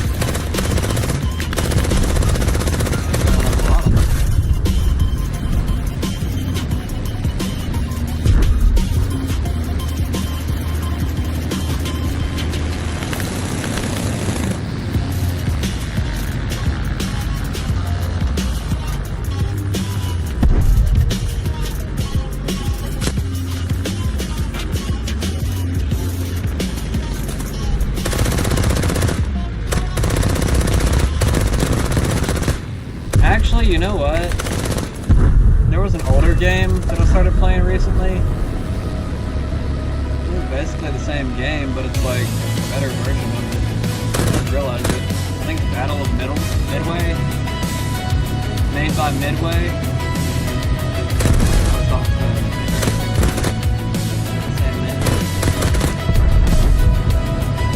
Somebody else did it. I'm not gonna be able to shoot somebody. Killing everybody. It's like freaking like dogpiled me at the very beginning and now I can't find anything.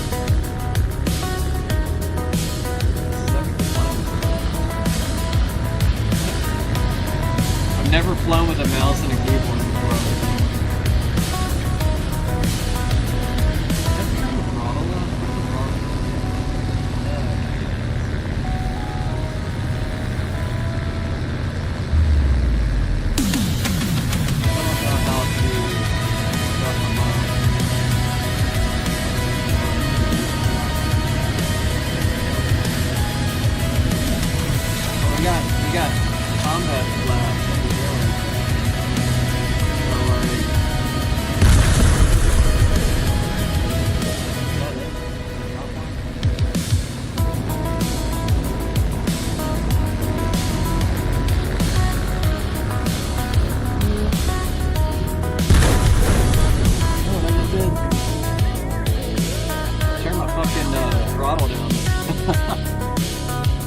Basically just landed the thing.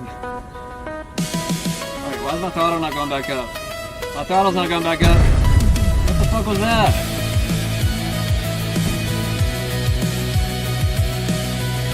It let me fucking get up in the air again. It just wouldn't turn my throttle back up. That's weird. I accidentally turned my throttle down all the way. And then I basically landed, and I guess it like belly hopped me. And it went up in the air. And then it wouldn't let me turn the throttle back up.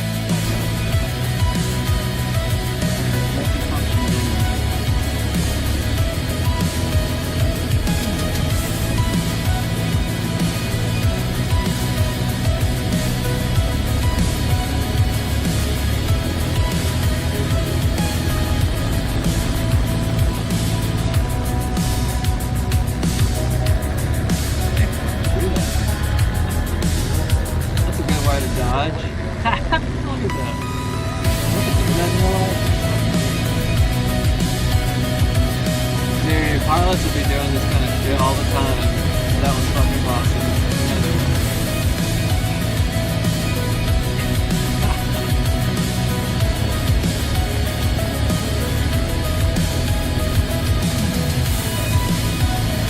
You guys going all the way over there?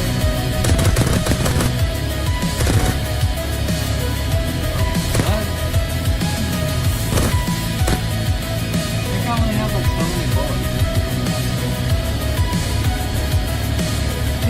I don't know what we're doing in this mission at all. I don't know why I'm so far away from that stupid thing up there. I'm going as fast as I can. I'll catch up there eventually. Like, look how slow I'm going. Going about 250 miles per hour.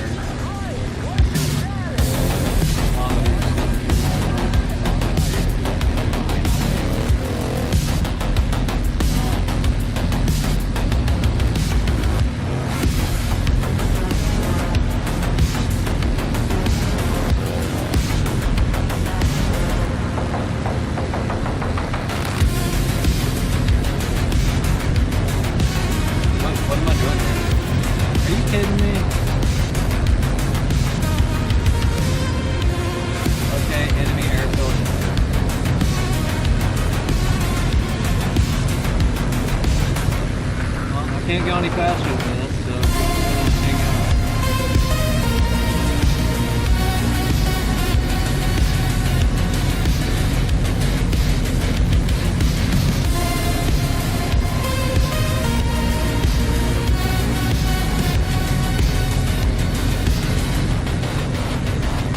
I'm playing Flight Simulator or something right now.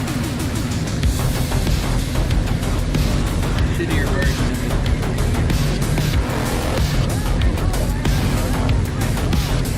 Game looked cooler in the previews.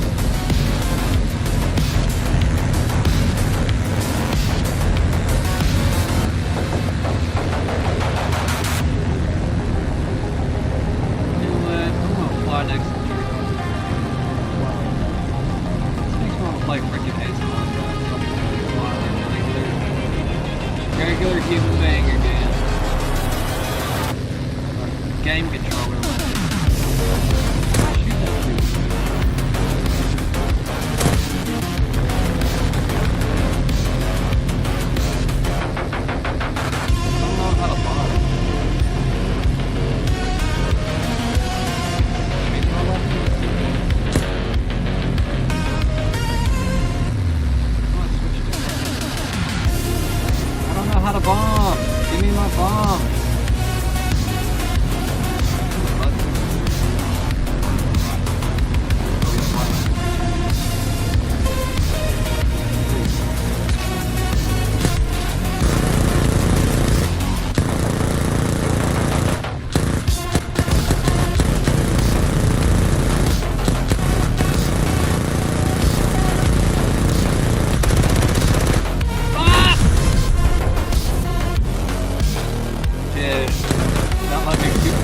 Not let me do it again. Not let me throttle up. Apparently if you touch the ground you can't fucking fly anymore. That makes no fucking sense. cussing way too much, I'm sorry. But at the same time, I'm probably gonna have to die now. Because I fucking belly hopped on the ground. I don't have any throttle anymore. Let's see if we can, like, soft land this. Yeah, we'll be able to.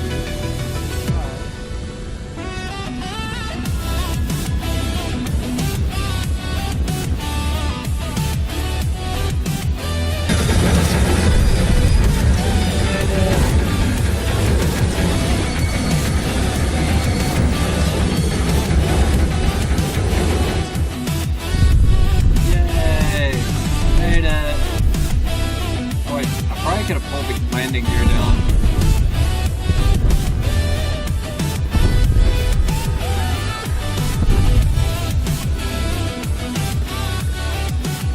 I didn't crash.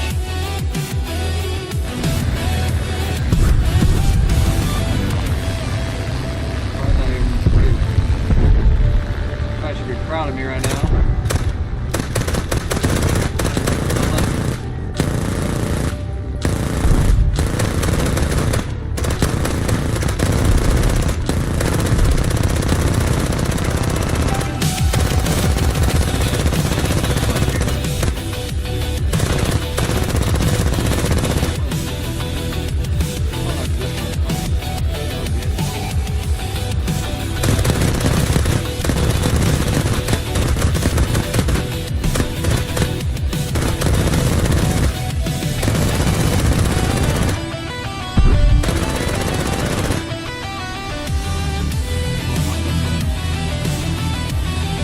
Flying away for 5 seconds. I want to kill somebody. No, ran out of ammo. Why are you fucking up this mission?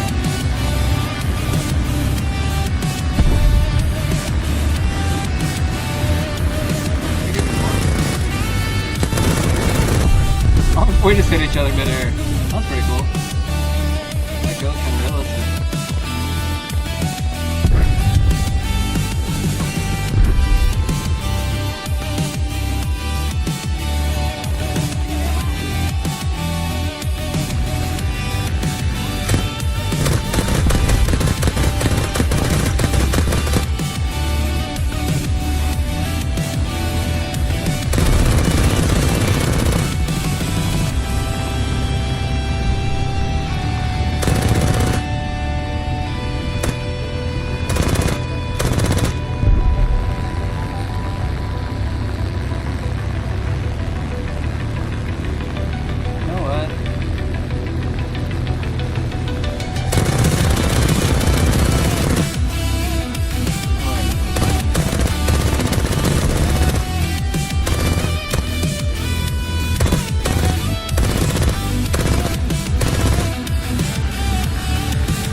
These controls. That's why I'm just like fucking around. I'm like, I don't even care now. Well, it's like half the controls on the controller work, but then half of them don't. So it's really just like one you know, I think only one stick works actually. That is.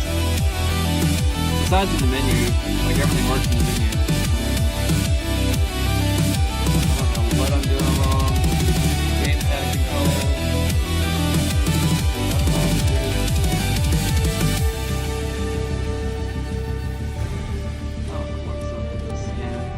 How anything is laid out. I don't know. I'm gonna call it a night, guys. I'm tired anyways, so I don't even want to play this game. It's not like that it's horrible, it's just that it's a little bit more complex than I feel like figuring out. Everything's not forthcoming. I don't know how to access the missions. Like, switching between aircraft mode and tank mode is weirdly hard. I don't know how to switch between them really. Like, the whole menu system's jacked up. Controllers are jacked up. I mean, that might be a me error to some degree, but I think it's part of the game. still use controller and mouse. I'm not used to flying like that. I mean, it's easier than I thought it would be. It's still not like fun. Anyways, I'm gonna shut up. I'm gonna call it a night. Anyways, y'all have a good night. Hopefully you like the news portion of tonight.